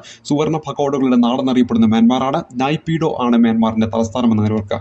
ഇനി ലോകത്തിലെ ഏറ്റവും വലിയ ഉപദ്വീപ് ചോദിക്കുകയാണെങ്കിൽ അത് അറേബ്യയാണ്. ലോകത്തിലെ ഏറ്റവും വലിയ ഉപദ്വീപ് അറേബ്യയാണ്. പക്ഷേ ഏറ്റവും നീളം കൂടിയ ഉപദ്വീപ് ചോദിക്കുകയാണെങ്കിൽ എന്താണ് ഉത്തരമായിട്ട് വരേണ്ടത്? നമ്മുടെ ഇന്ത്യൻ ഉപദ്വീപാണ്. ലോകത്തിലെ ഏറ്റവും വലിയ ഉപദ്വീപ് അറേബ്യയാണ്. പക്ഷേ ഏറ്റവും നീളം കൂടിയ ഉപദ്വീപ് ചോദിക്കുകയാണെങ്കിൽ നമ്മുടെ ഇന്ത്യൻ ഉപദ്വീപാണെന്ന കാര്യം ഓർക്കുക. അപ്പോൾ ഇന്ത്യൻ ഉപദ്വീപാണ് എന്ത്? ലോകത്തിലെ ഏറ്റവും നീളം കൂടിയ ഉപദ്വീപ്. ഏറ്റവും വലിയ ഉപദ്വീപ് ചോദിക്കുകയാണെങ്കിൽ അത് അറേബ്യയാണ്. സമുദ്രതീരം കൂടുതലുള്ള ഏഷ്യൻ രാജ്യം ചോദിക്കുകയാണെങ്കിൽ ഇന്തോനേഷ്യയാണ്. സമുദ്രതീരം ഏറ്റവും കുറവുള്ള ഏഷ്യൻ രാജ്യം ചോദിക്കുകയാണെങ്കിൽ ജോർദാനാണ്. ലോകത്തെ ഏറ്റവും കൂടുതൽ സമുദ്രതീരമുള്ള രാജ്യം ചോദിക്കുകയാണെങ്കിൽ കാനഡയും ഏറ്റവും കുറവ് മൊണോക്കോയിലുമാണെന്ന കാര്യം ഓർക്കുക. അപ്പോൾ ഏറ്റവും കൂടുതൽ സമുദ്രതീരമുള്ള ഏഷ്യൻ രാജ്യം എന്നാണ് ചോദിക്കുന്നതെങ്കിൽ ഉത്തരമായിട്ട് വരേണ്ടത് ഏതാണ്? ഇന്തോനേഷ്യയാണ്. അപ്പോൾ ഏറ്റവും കൂടുതൽ സമുദ്രതീരമുള്ള ഏഷ്യൻ രാജ്യം ചോദിക്കുകയാണെങ്കിൽ ഇന്തോനേഷ്യയാണ്. ഏറ്റവും കുറവ് സമുദ്രതീരമുള്ള ഏഷ്യൻ രാജ്യം ചോദിക്കുകയാണെങ്കിൽ ജോർദാനാണ്. ലോകത്തെ ഏറ്റവും കൂടുതൽ സമുദ്രതീരമുള്ള രാജ്യം ചോദിക്കുകയാണെങ്കിൽ കാനഡയാണ്. ലോകത്തെ ഏറ്റവും കുറവ് സമുദ്രതീരമുള്ള രാജ്യം ചോദിക്കുകയാണെങ്കിൽ മൊണാക്കോയാണെന്ന കാര്യം ഓർക്കുക. അപ്പോൾ മൊണാക്കോയാണ് ലോകത്തെ ഏറ്റവും കുറവ് സമുദ്രതീരമുള്ളത്. ലോകത്തെ ഏറ്റവും കൂടുതൽ സമുദ്രതീരമുള്ളത് കാനഡയാണ്. ഏഷ്യയിൽ ഏറ്റവും കൂടുതലാണെങ്കിൽ അത് ഇന്തോനേഷ്യയാണ്. ഏഷ്യയിൽ ഏറ്റവും കുറവാണെങ്കിൽ അത് ജോർദാനാണ്. ഏറ്റവും വലിയ ഉപദ്വീപ് പരിചയപ്പെട്ടു അറേബ്യയാണ്. ഏറ്റവും നീളം കൂടിയ ഉപദ്വീപ് ചോദിക്കുകയാണെങ്കിൽ ഇന്ത്യൻ ഉപദ്വീപാണെന്ന് ഈ കാര്യങ്ങൾ ഓർത്തിരിക്കുക. ഇനി സമുദ്രതീരമുള്ള ഏറ്റവും വലിയ രാജ്യമെന്നാണ് ചോദിക്കുന്നതെങ്കിൽ റഷ്യയാണ്. ഒരു വ്യത്യസ്തമായിട്ടുള്ള ഒരു ചോദ്യമാണ്. ലോകത്തെ ഏറ്റവും കൂടുതൽ സമുദ്രതീരമുള്ള രാജ്യം ചോദിക്കുകയാണെങ്കിൽ അത് നമ്മൾ കാനഡയാണ്. പക്ഷേ സമുദ്രതീരമുള്ള ഏറ്റവും വലിയ രാജ്യമെന്ന് ചോദിച്ചാൽ ലോകത്തിലെ ഏറ്റവും വലിയ രാജ്യമായിട്ടുള്ള റഷ്യയാണ് വരുന്നത്. ഇനി സമുദ്രതീരമുള്ള ഏറ്റവും ചെറിയ രാജ്യമെന്നാണ് ചോദിക്കുന്നതെങ്കിലും അത് മൊണാക്കോയാണ്. വത്തിക്കാൻ എന്താണ്? ലോകത്തിലെ ഏറ്റവും ചെറിയ കരബന്ധിത രാജ്യമെന്ന് നമ്മൾ പഠിച്ചു കഴിഞ്ഞു. ലോകത്തിലെ ഏറ്റവും ചെറിയ കരബന്ധിത രാജ്യം, ലോകത്തിലെ ഏറ്റവും ചെറിയ രാജ്യമാണ് വത്തിക്കാൻ. എന്നാൽ സമുദ്രതീരമുള്ള ഏറ്റവും ചെറിയ രാജ്യമെന്നാണ് ചോദിക്കുന്നതെങ്കിൽ ഉത്തരമായിട്ട് വരേണ്ടത് മൊണാക്കോയാണ്. പ്രത്യേകം ശ്രദ്ധിക്കണം. അവിടെ ഓപ്ഷനിൽ എന്തുകൊണ്ടായിരിക്കും? വത്തിക്കാനും ഉണ്ടായിരിക്കും. നമ്മൾ കേട്ടു പരിചയമുള്ളത് വത്തിക്കാൻ എന്നൊരു പേരായിരിക്കും. അതുകൊണ്ട് തന്നെ ഈ രണ്ട് ചോദ്യങ്ങൾ കൃത്യമായിട്ട് മനസ്സിലാക്കി വേണം ഉത്തരത്തിലേക്ക് വരാനായിട്ട്. അപ്പോൾ സമുദ്രതീരമുള്ള വലിയ രാജ്യമെന്നാണ് ചോദിക്കുന്നതെങ്കിൽ റഷ്യയാണ്. ലോകത്തിലെ ഏറ്റവും കൂടുതൽ സമുദ്രതീരമുള്ള രാജ്യമെന്നാണ് ചോദിക്കുന്നതെങ്കിൽ കാനഡയാണ്. രണ്ടും തമ്മിലുള്ള വ്യത്യാസം മനസ്സിലാക്കുക. അതുപോലെ തന്നെ സമുദ്രതീരമുള്ള ഏറ്റവും ചെറിയ രാജ്യമെന്നാണ് ചോദിക്കുന്നതെങ്കിൽ മൊണാക്കോയാണ്. ലോകത്തിലെ ഏറ്റവും ചെറിയ രാജ്യമെന്നാണ് ചോദിക്കുന്നതെങ്കിൽ അത് വത്തിക്കാനാണ്. ഇത്രയും കാര്യങ്ങൾ ഓർത്തിരിക്കുക. ഇനി ഇന്തോനേഷ്യ എന്ന് പറയുന്ന എന്ന രാജ്യവുമായി ബന്ധപ്പെട്ട് നമ്മൾ ഓൾറെഡി പരിചയപ്പെട്ട് കഴിഞ്ഞു. എന്താണ് ഏഷ്യയിൽ ഏറ്റവും കൂടുതൽ സമുദ്രതീരമുള്ള രാജ്യം ചോദിക്കുകയാണെങ്കിൽ അവിടെ ഉത്തരമായിട്ട് വരേണ്ടത് ഏതാണ്? ഇന്തോനേഷ്യയാണ്. ഏഷ്യയിൽ ഏറ്റവും കൂടുതൽ സമുദ്രതീരമുള്ള രാജ്യം ചോദിക്കുകയാണെങ്കിൽ ഉത്തരമായിട്ട് വരേണ്ടത് ഇന്തോനേഷ്യയാണ്. ഏറ്റവും വലിയ ദ്വീപ് സമൂഹം എന്ന് ചോദിച്ചിട്ടുണ്ടെങ്കിൽ അത് ഉത്തരമായിട്ട് വരേണ്ടത് ഇന്തോനേഷ്യയാണ്. ലോകത്തിലെ ഏറ്റവും വലിയ ദ്വീപ് സമൂഹമാണ് ഇന്തോനേഷ്യ. ലോകത്തിലെ ഏറ്റവും വലിയ ദ്വീപ് ഏതാണ്? ഗ്രീൻലാൻഡാണ്. ലോകത്തിലെ ഏറ്റവും വലിയ ദ്വീപ് സമൂഹം ഇന്തോനേഷ്യയാണ്. എന്നാൽ ഏറ്റവും വലിയ ദ്വീപ് ചോദിക്കുകയാണെങ്കിൽ ഗ്രീൻലാൻഡാണ്. അതുപോലെ തന്നെ ഏറ്റവും വലിയ നദീജന്യ ദ്വീപ് എന്ന് ചോദിക്കുകയാണെങ്കിൽ നമ്മുടെ ഇന്ത്യയിലെ മാഞ്ചുലി ദ്വീപാണ്. ലോകത്തിലെ ഏറ്റവും വലിയ നദീജന്യ ദ്വീപ് ഏതാണ്? ഇന്ത്യയിലെ മാഞ്ചുലി ദ്വീപാണ്. ആസാമിലാണ്. ഏത് നദിയിലാണെന്നൊക്കെ PSC ചോദിക്കും. ബ്രഹ്മപുത്ര നദിയിലാണ്. അതുപോലെ തന്നെ ഇന്തോനേഷ്യ നമുക്കറിയാം ഡച്ച് ഈസ്റ്റ് ഇന്ത്യ കമ്പനിയുടെ ഏറ്റവും വലിയ കോളനി ഏഷ്യയിൽ ഏതായിരുന്നു? ഇന്തോനേഷ്യ ആണെന്ന് നമ്മുടെ യൂറോപ്യൻ ആക്രമണം എന്ന് പറയുന്ന ടോപ്പിക്കിൽ നമ്മൾ റിവിഷൻ ചെയ്തിരുന്നു. അപ്പോൾ ഈ ഇന്തോനേഷ്യയുടെ പഴയകാലത്ത് അറിയപ്പെട്ടിരുന്നത് ഡച്ച് ഈസ്റ്റ് ഇൻഡീസ് എന്നറിയപ്പെട്ടിരുന്നത് ഏതാണ്? ഇന്തോനേഷ്യയാണ്. അപ്പോൾ ഈ ഡച്ചുകാരുടെ ഏറ്റവും വലിയ കോളനി ഏഷ്യയിൽ ഏതായിരുന്നു? ഇന്തോനേഷ്യ ആയിരുന്നു. നമ്മൾ പഠിച്ചതാണ്. ആ ഇന്തോനേഷ്യ പണ്ടുകാലങ്ങളിൽ ഡച്ച് ഈസ്റ്റ് ഇൻഡീസ് എന്നും അറിയപ്പെട്ടിരുന്നു. അപ്പോൾ ഇന്തോനേഷ്യ ഏറ്റവും വലിയ ദ്വീപ് സമൂഹം. എന്നാൽ ഏറ്റവും വലിയ ദ്വീപ് ഗ്രീൻലാൻഡ്. ഏറ്റവും വലിയ നദീജന്യ ദ്വീപ് നമ്മുടെ ഇന്ത്യയിലെ മാഞ്ചുലി ദ്വീപ്, ആസാമിൽ ബ്രഹ്മപുത്രയിൽ. അതുപോലെ തന്നെ ഡച്ച് ഈസ്റ്റ് ഇൻഡീസ് എന്നറിയപ്പെട്ടിരുന്നത് ഏതാണ്? ഇന്തോനേഷ്യയാണ്. അതുപോലെ തന്നെ ലോകത്തിലെ ഏറ്റവും വലിയ കടൽക്കര ചോദിക്കുകയാണെങ്കിൽ കാനഡയിലെ ഹഡ്സനാണ്. ലോകത്തിലെ ഏറ്റവും വലിയ കടൽക്കര ഏതാണ്? കാനഡയിലെ ഹഡ്സൺ ആണെന്ന് കാര്യം ഓർക്കുക. അപ്പോൾ ലോകത്തിലെ ഏറ്റവും കൂടുതൽ കടൽത്തീരമുള്ള രാജ്യം ചോദിക്കുകയാണെങ്കിൽ കാനഡയാണ്. ആ കാനഡയിൽ തന്നെ ഹഡ്സൺ ആണ് ലോകത്തിലെ ഏറ്റവും വലിയ കടൽക്കര എന്ന് കാര്യം ഓർക്കുക. ഇനി ലോകത്തിലെ ഏറ്റവും വലിയ കടൽ ചോദിക്കുകയാണെങ്കിൽ അത് ഫിലിപ്പീൻസ് കടലാണ്. ലോകത്തിലെ ഏറ്റവും വലിയ കടൽക്കര ചോദിക്കുകയാണെങ്കിൽ അത് ഹഡ്സനാണ്, കാനഡയിലാണ്. എന്നാൽ ഏറ്റവും വലിയ കടൽ ചോദിക്കുകയാണെങ്കിൽ ഫിലിപ്പീൻസ് കടലാണ്. ഏറ്റവും വലിയ ഗൾഫ് ചോദിക്കുകയാണെങ്കിൽ അത് മെക്സിക്കോയാണ്.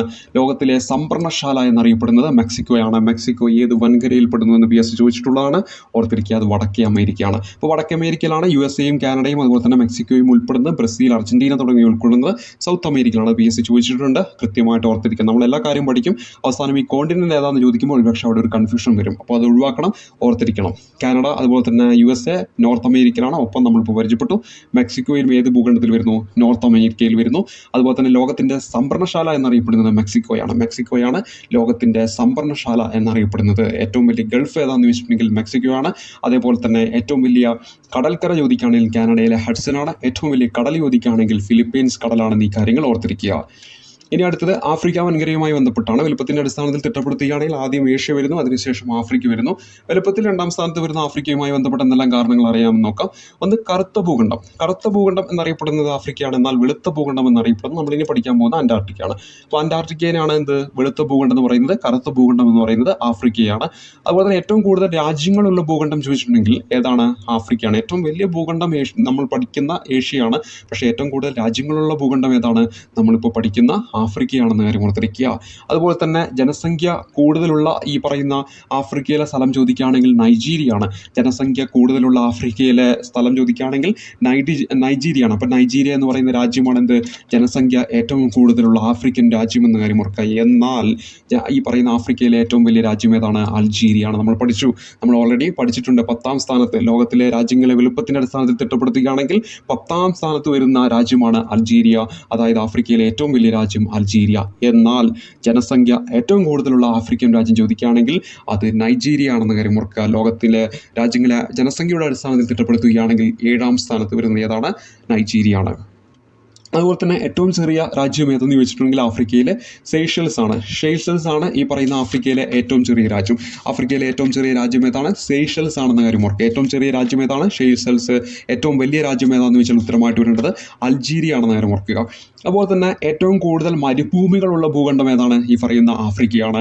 ലോകത്തിലെ ഏറ്റവും വലിയ മരുഭൂമിയായിട്ടുള്ള സഹാറ എവിടെയാണ് വരുന്നത്? ആഫ്രിക്കയിലാണ്. നമ്മൾ കഴിഞ്ഞ ഭാഗത്ത് പരിചയപ്പെട്ടതാണ്. മരുഭൂമി ഏതാണ്? ഗോബിയാണ്, മംഗോളിയയിലാണ്. ലോകത്തിലെ ഏറ്റവും വലിയ ശൈത്യ മരുഭൂമി ഏഷ്യയിലെ മംഗോളിയയിലെ ഗോബിയാണ്. ലോകത്തിലെ ഏറ്റവും വലിയ ഉഷ്ണമരുഭൂമി എന്ന് ചോദിക്കുകയാണെങ്കിൽ ആഫ്രിക്കയിലെ സഹാറയാണ്. പരസ്പരം മാറിപ്പോകരുത്. ലോകത്തിലെ ഏറ്റവും വലിയ മരുഭൂമി നമുക്കറിയാം സഹാറയാണെന്ന് പഠിക്കും. പക്ഷേ ഉഷ്ണമരുഭൂമി, ശൈത്യമരുഭൂമി ഒക്കെ ചോദിക്കുമ്പോൾ മൊത്തത്തിൽ നമ്മളങ്ങ് ബ്ലാങ്ക് ആയി പോവുകയും ചെയ്യും. ഓർത്തിരിക്കുക, ലോകത്തിലെ ഏറ്റവും വലിയ ശൈത്യമരുഭൂമി ചോദിക്കുകയാണെങ്കിൽ അത് മംഗോളിയയിലെ ഗോബിയാണെങ്കിൽ, ഏറ്റവും വലിയ ഉഷ്ണമരുഭൂമി ചോദിക്കുകയാണെങ്കിൽ ആഫ്രിക്കയിലെ സഹാറയാണെന്ന് ഈ കാര്യങ്ങൾ ഓർത്തിരിക്കുക. ലോകത്തിലെ ഏറ്റവും വലിയ ശൈത്യമരുഭൂമി ഗോബി, മംഗോളിയ. ലോകത്തിലെ ഏറ്റവും വലിയ ഉഷ്ണമരുഭൂമി സഹാറ, ആഫ്രിക്ക. ലോകത്തിലെ ഏറ്റവും വലിയ മരുഭൂമി എന്ന് ചോദിച്ചാലും ഉത്തരമായിട്ട് വരേണ്ടത് തന്നെയാണ് സഹാറ, ആഫ്രിക്കയിലാണെന്ന കാര്യം ഓർത്തിരിക്കുക. ആഫ്രിക്കൻ ഭൂഖണ്ഡത്തിലാണ് സഹാറ ഉൾക്കൊള്ളുന്നത്. ഇനി ഏറ്റവും നീളം കൂടിയ നദി ചോദിക്കുകയാണെങ്കിൽ നൈലാണ്. ഈ നൈൽ ഒഴുകുന്നത് ഏത് വൻകരയിലൂടെയാണ്? ആഫ്രിക്കയിലൂടെ. എന്നാൽ ഏറ്റവും വലിയ നദി ചോദിക്കുകയാണ്, ഏറ്റവും കൂടുതൽ ജലം ഉൾക്കൊള്ളുന്ന ചോദിക്കുകയാണെങ്കിൽ അത് തെക്കേ അമേരിക്കയിലെ ആമസോൺ ആണ്. പ്രത്യേകം ശ്രദ്ധിക്കുക, ആമസോൺ ഏത് വൻകരയിലാണ്? തെക്കേ അമേരിക്കയിലാണ്. ആമസോൺ ഏത് വൻകരയിലാണ് ഉൾപ്പെടുന്നത്? തെക്കേ അമേരിക്കയിലാണെന്ന കാര്യം ഓർത്തിരിക്കുക. ഏറ്റവും നീളം കൂടിയ നദി ചോദിക്കുകയാണെങ്കിൽ അത് നൈൽ നദിയാണ്. അത് ഏത് വൻകരയിലൂടെയാണ് ഒഴുകുന്നതെന്ന് ചോദിച്ചിട്ടുണ്ടെങ്കിൽ ഉത്തരമായിട്ട് വരേണ്ടത് ആഫ്രിക്കയാണ്. നൈലിന്റെ ധാരം എന്നറിയപ്പെടുന്ന ഏത് രാജ്യമാണ്? ആഫ്രിക്കയിലെ ഈജിപ്താണ്. അതുപോലെ തന്നെ ഏറ്റവും വലിയ നദി എന്നാണ് ചോദിക്കുന്നതെങ്കിൽ അത് ആമസോൺ ആണെന്ന കാര്യം പ്രത്യേകം ഓർക്കുക. ആമസോൺ ഏത് വൻകരയിലാണെന്ന് ചോദിച്ചാൽ തെക്കേ അമേരിക്കയാണെന്നും ഓർത്തിരിക്കണം. ഏഷ്യയിലെ ഏറ്റവും വലിയ നദി ചോദിച്ചാൽ യാങ്സ്റ്റി നദിയാണ്. PSC റിപ്പീറ്റ് ചെയ്യുന്നതാണ്. യൂറോപ്പിലെ ഏറ്റവും വലിയ നദി PSC എപ്പോഴും ചോദിക്കാറുള്ളതാണ്, വോൾഗ നദിയാണ്. വടക്കേ അമേരിക്കയിലേക്ക് വരുമ്പോൾ അവിടെ മിസിസിപ്പി, മിസൗറി ആണെന്ന കാര്യം ഓർക്കുക. അപ്പോൾ വടക്കേ അമേരിക്കയിലെ ഏറ്റവും വലിയ നദി മിസിസിപ്പി, മിസൗറി. നമ്മൾ പരിചയപ്പെട്ടത് കൃത്യമായിട്ട് ഓർത്തിരിക്കുക. ലോകത്തിലെ ഏറ്റവും നീളം കൂടിയ നദി നൈൽ. ലോകത്തിലെ ഏറ്റവും വലിയ നദി ആമസോൺ. ആമസോൺ എവിടെയാണ്? തെക്കേ അമേരിക്കയിൽ. നൈൽ എവിടെയാണ്? നമ്മുടെ ആഫ്രിക്കയിൽ. അതുപോലെ തന്നെ നൈലിന്റെ ധാരം എന്നറിയപ്പെടുന്നത് ഈജിപ്താണ്. ഏഷ്യയിലെ ഏറ്റവും വലിയ നദി യാങ്സ്റ്റി നദി. അതുപോലെ തന്നെ യൂറോപ്പിലെ ഏറ്റവും വലിയ നദി വോൾഗ നദി. വടക്കേ അമേരിക്കയിലെ ഏറ്റവും വലിയ നദി ചോദിച്ചാൽ മിസിസിപ്പി, മിസൗറി ആണെന്ന് ഇക്കാര്യങ്ങൾ ഓർത്തിരിക്കുക. ഇനി അടുത്തത് ആഫ്രിക്കൻ ഗാന്ധി എന്നറിയപ്പെടുന്ന കെന്നത്ത് കൗണ്ടിയാണ്. ആഫ്രിക്കൻ ഗാന്ധി എന്നറിയപ്പെടുന്നത് കെന്നത്ത് കൗണ്ടി ആണെങ്കിൽ ആഫ്രിക്കയുടെ ഉരുക്കു വനിത എന്നറിയപ്പെടുന്നത് എലൻ ജോൺ സർലീഫ് ആണ്. എലൻ ജോൺ സർലീഫ് ആഫ്രിക്കയുടെ ഉരുക്കു വനിത. ആഫ്രിക്കൻ ഗാന്ധി എന്നറിയപ്പെടുന്നത് കെന്നത്ത് കൗണ്ടിയാണ്. അപ്പോൾ ആരാണ് ആഫ്രിക്കൻ ഗാന്ധി എന്നറിയപ്പെടുന്നത്? Kenneth Kaunda. അതുപോലെ തന്നെ ആഫ്രിക്കയുടെ ഉരുക്കു വനിത എന്നറിയപ്പെടുന്നത് എലൻ ജോൺ സർലീഫ് ആണ്. കെയ്റോ, ഒരിക്കലും ഉറങ്ങാത്ത നഗരം, ഈജിപ്തിൻ്റെ ക്യാപിറ്റലാണ്. ഒരിക്കലും ഉറങ്ങാത്ത നഗരം എന്നറിയപ്പെടുന്നത് കെയ്റോ ആണ്. അതായത് ഈജിപ്തിൻ്റെ ക്യാപിറ്റലായിട്ടുള്ള കെയ്റോ ആണ് ഒരിക്കലും ഉറങ്ങാത്ത നഗരം എന്നറിയപ്പെടുന്നത്. അതുപോലെ തന്നെ കിംബർലി എന്ന് പറയുന്ന ഒരു വജ്രഖനിയുണ്ട്. PSC എപ്പോഴും ചോദിക്കാറുള്ളതാണ്. ദക്ഷിണാഫ്രിക്കയിലാണ്. ലോകത്തെ ഏറ്റവും വലിയ വജ്രഖനിയാണ് കിംബർലി വജ്രഖനി. ഏത് രാജ്യത്താണെന്ന് ചോദിക്കും. നമ്മുടെ സിലബസിൽ കൃത്യമായിട്ട് വൻകരകളും ലോകരാജ്യങ്ങളും എന്നാണ് പറയുന്നത്. പലപ്പോഴായിട്ട് PSC ചോദിച്ചിട്ടുള്ള മുൻകാല ചോദ്യങ്ങളാണ് നമ്മൾ പരിചയപ്പെടുത്തിക്കൊണ്ടിരിക്കുന്നത്. ഈ പറയുന്ന ടോപ്പിക് എന്ന് പറയുമ്പോൾ വളരെ കൂടുതൽ കാര്യങ്ങൾ പരിചയപ്പെടുത്താനുള്ള ടോപ്പിക്കാണ്. പക്ഷേ അതിൽ പ്രധാനമായിട്ടും ചോദിക്കുന്ന കാര്യങ്ങളാണ് നമ്മളിവിടെ പറയുന്നത്. ഇവിടെ പരിചയപ്പെടുത്തിയ ഓരോ കാര്യങ്ങളും മുൻകാല പരീക്ഷയിൽ ചോദിച്ചതാണ്. അതുകൊണ്ട് ആ പ്രാധാന്യത്തോടു കൂടി കാണുക. ഇവിടെ ഈ പരിചയപ്പെടുത്തിയ കിംബർലിയൊക്കെ എത്രയോ തവണ ചോദിച്ചിട്ടുള്ള കാര്യങ്ങളാണ്. അപ്പോൾ കിംബർലി എന്ന് പറയുന്നത് ഒരു വജ്രഖനിയാണ്. ലോകത്തിലെ ഏറ്റവും വലിയ വജ്രഖനിയാണ്. എവിടെയാണെന്നും കൂടെ ഓർത്തിരിക്കണം. എവിടെയാണ് അത്? ദക്ഷിണാഫ്രിക്കയിലാണ്. ഈ കിംബർലിനെയാണ് ബിഗ് ഹോൾ എന്നും കൂടെ വിശേഷിപ്പിക്കുന്നത്. ബിഗ് ഹോൾ എന്ന് വിശേഷിപ്പിക്കുന്ന ഏത് വജ്രഖനിയെയാണ്? കിംബർലി വജ്രഖനിയെയാണ്. എവിടെയാണെന്ന് ചോദിച്ചിട്ടുണ്ടെങ്കിൽ ദക്ഷിണാഫ്രിക്കയിലാണ്. ഏത് ഭൂഖണ്ഡത്തിലാണെന്ന് ചോദിച്ചിട്ടുണ്ടെങ്കിൽ ആഫ്രിക്കൻ ഭൂഖണ്ഡത്തിലാണ്. ലോകത്തിലെ ഏറ്റവും വലിയ വജ്രഖനി കിംബർലി. അതുപോലെ തന്നെ അത് ദക്ഷിണാഫ്രിക്കയിലാണ്. ബിഗ് ഹോൾ എന്നും കൂടെ അറിയപ്പെടുന്നത് ഏതാണ്? ഈ പറയുന്ന കിംബർലി വജ്രഖനിയാണ്. ഒരിക്കലും ഉറങ്ങാത്ത നഗരം എന്നറിയപ്പെടുന്നത് കെയ്റോയാണ്. കെയ്റോ ഏത് രാജ്യത്തിന്റെ ക്യാപിറ്റലാണ്? ഈജിപ്താണ്. നൈലിന്റെ ധാനം എന്നറിയപ്പെടുന്നത് ഏതാണ്? ഈജിപ്താണ്. ആഫ്രിക്കൻ ഗാന്ധി ആരാണ്? കെന്നത്ത് കൗണ്ടിയാണ്. ആഫ്രിക്കയുടെ ഉരുക്കു വനിത ആരാണ്? എലൻ ജോൺ സർലീഫ് ആണെന്ന കാര്യം ഓർക്കുക. ഇനി ദക്ഷിണാഫ്രിക്കയാണ് മഴവിൽ ദേശം എന്ന് വിശേഷിപ്പിക്കുന്നത്. മഴവിൽ ദേശം എന്ന് വിശേഷിപ്പിക്കുന്നത് ദക്ഷിണാഫ്രിക്കയാണ്. ഫുട്ബോൾ ലോകകപ്പ് നടന്ന ആദ്യത്തെ ആഫ്രിക്കൻ രാജ്യം ഏതാണ്? നമ്മുടെ ദക്ഷിണാഫ്രിക്കയാണ്. അതുപോലെ തന്നെ 3 തലസ്ഥാനമുള്ള ഏക രാജ്യം ചോദിച്ചാൽ അത് ദക്ഷിണാഫ്രിക്കയാണ്. ദക്ഷിണാഫ്രിക്കയുടെ നിയമ തലസ്ഥാനം കേപ്പ് ടൗൺ ആണ്. ദക്ഷിണാഫ്രിക്കയുടെ ഭരണ തലസ്ഥാനം പ്രിട്ടോറിയാണ്. ദക്ഷിണാഫ്രിക്കയിലെ ജുഡീഷ്യൽ ക്യാപിറ്റൽ എന്ന് പറയുന്നത് ബ്ലോ ഫോണ്ടോൺ എന്ന് പറയുന്നതാണ്. ഫോണ്ടോൺ എന്ന് പറയുന്നതാണ് എന്ത്? ഈ പറയുന്ന ദക്ഷിണാഫ്രിക്കയുടെ ഈ പറയുന്ന ജുഡീഷ്യൽ ക്യാപിറ്റൽ. പ്രത്യേകം ശ്രദ്ധിക്കുക, കേപ്പ് ടൗൺ എന്ന് പറയുന്നത് എന്താണ്? നിയമ തലസ്ഥാനം. പ്രിട്ടോറിയ എന്ന് പറയുന്നത് ഭരണ തലസ്ഥാനം. ബ്ലോ ഫോണ്ടോൺ എന്ന് പറയുന്നതാണ് ജുഡീഷ്യൽ ക്യാപിറ്റൽ എന്ന് കാര്യം ഓർക്കുക. റാൻഡ് എന്ന് പറയുന്ന ഏത് രാജ്യത്തിൻ്റെ നാണയമാണെന്ന് വെച്ചാൽ അത് നമ്മുടെ ദക്ഷിണാഫ്രിക്കയുടെ നാണയമാണ്. ദക്ഷിണ കൊറിയയുടെയും ഉത്തര കൊറിയയുടെയും PSC എപ്പോഴും ചോദിക്കാറുള്ളതാണ്. വോൺ എന്ന് പറയുന്നത് ദക്ഷിണ കൊറിയയുടെയും ഉത്തര കൊറിയയുടെയും നാണയമാണെന്ന് കാര്യം ഓർക്കുക. അപ്പോൾ വോൺ എന്ന് പറയുന്നത് ഏത് രാജ്യത്തിൻ്റെ നാണയമാണെന്ന് ചോദിച്ചിട്ടുണ്ടെങ്കിൽ ഉത്തരമായിട്ട് വരേണ്ടത് എന്താണ്? ദക്ഷിണ കൊറിയയുടെയും ഉത്തര കൊറിയയുടെയും നാണയമാണ്. റാൻഡ് എന്ന് പറയുന്നത് നമ്മുടെ ദക്ഷിണാഫ്രിക്കയുടെ നാണയമാണ്. അപ്പോൾ റാൻഡ് ദക്ഷിണാഫ്രിക്ക, ദക്ഷിണ കൊറിയയുടെയും ഉത്തര കൊറിയയും വരുമ്പോൾ അവിടെ വോൺ വരുന്നു. അതുപോലെ തന്നെ നിയമ തലസ്ഥാനം കേപ്പ് ടൗൺ ആണ്. ഭരണ തലസ്ഥാനം പ്രിട്ടോറിയാണ്. ബ്ലോം ഫോണ്ടേൺ എന്ന് പറയുന്നത് അവിടുത്തെ ജുഡീഷ്യൽ ക്യാപിറ്റലാണ്. മഴവിൽ ദേശം എന്നറിയപ്പെടുന്നത് ദക്ഷിണാഫ്രിക്കയാണ്. ഫുട്ബോൾ ലോകകപ്പ് നടന്ന ആദ്യത്തെ ആഫ്രിക്കൻ രാജ്യം ദക്ഷിണാഫ്രിക്കയാണ്. ദക്ഷിണാഫ്രിക്കയിലാണ് ലോകത്തിലെ ഏറ്റവും വലിയ വജ്രഖനിയായിട്ടുള്ള കിംബർലി വരുന്നത്. ബിഗ് ഹോൾ എന്നറിയപ്പെടുന്നത് ഈ പറയുന്ന കിംബർലി വജ്രഖനിയാണെന്ന കാര്യം ഓർക്കുക. ഈജിപ്തിലെ കെയ്റോ പരിചയപ്പെട്ടു. ഒരിക്കലും ഉറങ്ങാത്ത നഗരം എന്നറിയപ്പെടുന്നത് ഈജിപ്തിലെ കെയ്റോ ആണ്. African Gandhi Kenneth Kaunda. ആഫ്രിക്കയുടെ ഉരുക്കു വനിത എലൻ ജോൺ സർലീഫ് ആണെന്ന് ഈ കാര്യങ്ങൾ ഓർത്തിരിക്കുക. ഇനി സൊമാലിയ, ആഫ്രിക്കയുടെ കൊമ്പെന്നറിയപ്പെടുന്നത് സൊമാലിയാണെങ്കിൽ ആഫ്രിക്കയുടെ പണയപ്പെട്ട കൊമ്പെന്നറിയപ്പെടുന്നത് ജിബൂട്ടിയാണ്. അപ്പോൾ എന്താണ്? ആഫ്രിക്കയുടെ പണയപ്പെട്ട കൊമ്പെന്നറിയപ്പെടുന്നത് ജിബൂട്ടിയാണെങ്കിൽ സൊമാലിയയാണ് എന്തെന്ന് പറയുന്നത് ആഫ്രിക്കയുടെ കൊമ്പ് എന്ന് പറയുന്നത്. അതുപോലെ തന്നെ ആഫ്രിക്കയുടെ ഹൃദയം എന്നറിയപ്പെടുന്നത് ബറൂണ്ടിയാണ്. എന്നാൽ ആഫ്രിക്കയുടെ നിലച്ച ഹൃദയം എന്നറിയപ്പെടുന്നത് ചാടാണ്. ആഫ്രിക്കയുടെ ഹൃദയം എന്നറിയപ്പെടുന്നത് ബറൂഡിയാണ്. ആഫ്രിക്കയുടെ നിലച്ച ഹൃദയം എന്നറിയപ്പെടുന്നത് ചാഡ് എന്ന് പറയുന്ന സ്ഥലമാണ്. അപ്പോൾ എന്താണ്? സൊമാലിയയാണ് ആഫ്രിക്കയുടെ കൊമ്പെന്ന് വിളിക്കുന്നത്. ജിബൂട്ടിനെയാണ് ആഫ്രിക്കയുടെ പണയപ്പെട്ട കൊമ്പെന്ന് വിളിക്കുന്നത്. ആഫ്രിക്കയുടെ ഹൃദയം എന്നറിയപ്പെടുന്ന ബറൂണ്ടി ആണെങ്കിൽ ആഫ്രിക്കയുടെ നിലച്ച ഹൃദയം എന്നറിയപ്പെടുന്നത് ചാടാണ്. ആഫ്രിക്കയുടെ നിറച്ച ഹൃദയം എന്നറിയപ്പെടുന്നത് ചാടാണ്. ബറൂണ്ടീനെയാണ് ആഫ്രിക്കയുടെ ഹൃദയം എന്നറിയപ്പെടുന്നത്. ഇനി ആഫ്രിക്കയിലെ ഏറ്റവും അവസാനമായിട്ട് രൂപം കൊണ്ട രാജ്യം ചോദിക്കുകയാണെങ്കിൽ ദക്ഷിണ സുഡാനാണ്. 2011 PSC റിപ്പീറ്റ് ചെയ്യുന്ന ഒരു ചോദ്യം. യുണൈറ്റഡ് നാഷണൽ അംഗമായ ഏറ്റവും അവസാനത്തെ രാജ്യം ഏതെന്ന് ചോദിച്ചാൽ ദക്ഷിണ സുഡാനാണ്. 1993 അംഗമായിട്ട് യുണൈറ്റഡ് നാഷണൽ അംഗമായതാരാണ്? ദക്ഷിണ സുഡാനാണ്. അവസാനമായിട്ട് ആഫ്രിക്കയിൽ രൂപം കൊണ്ട രാജ്യം ഏതാണ്? ദക്ഷിണ സുഡാനാണ്. 2011 രൂപം കൊണ്ടു. UN അംഗമായ 193 അംഗം ഏതാന്ന് ചോദിച്ചാൽ ഉത്തരമായിട്ട് വരേണ്ടത് ദക്ഷിണ സുഡാനാണ്. അവിടെ ഒരു ചോദ്യമുണ്ട്, UN മൊത്തം എത്ര അംഗങ്ങളുണ്ടെന്ന് ചോദിച്ചാൽ 193. ആ 193 ഏതാന്ന് ചോദിച്ചാൽ നമ്മുടെ ദക്ഷിണ സുഡാനാണെന്ന് ഈ കാര്യങ്ങൾ ഓർത്തിരിക്കുക.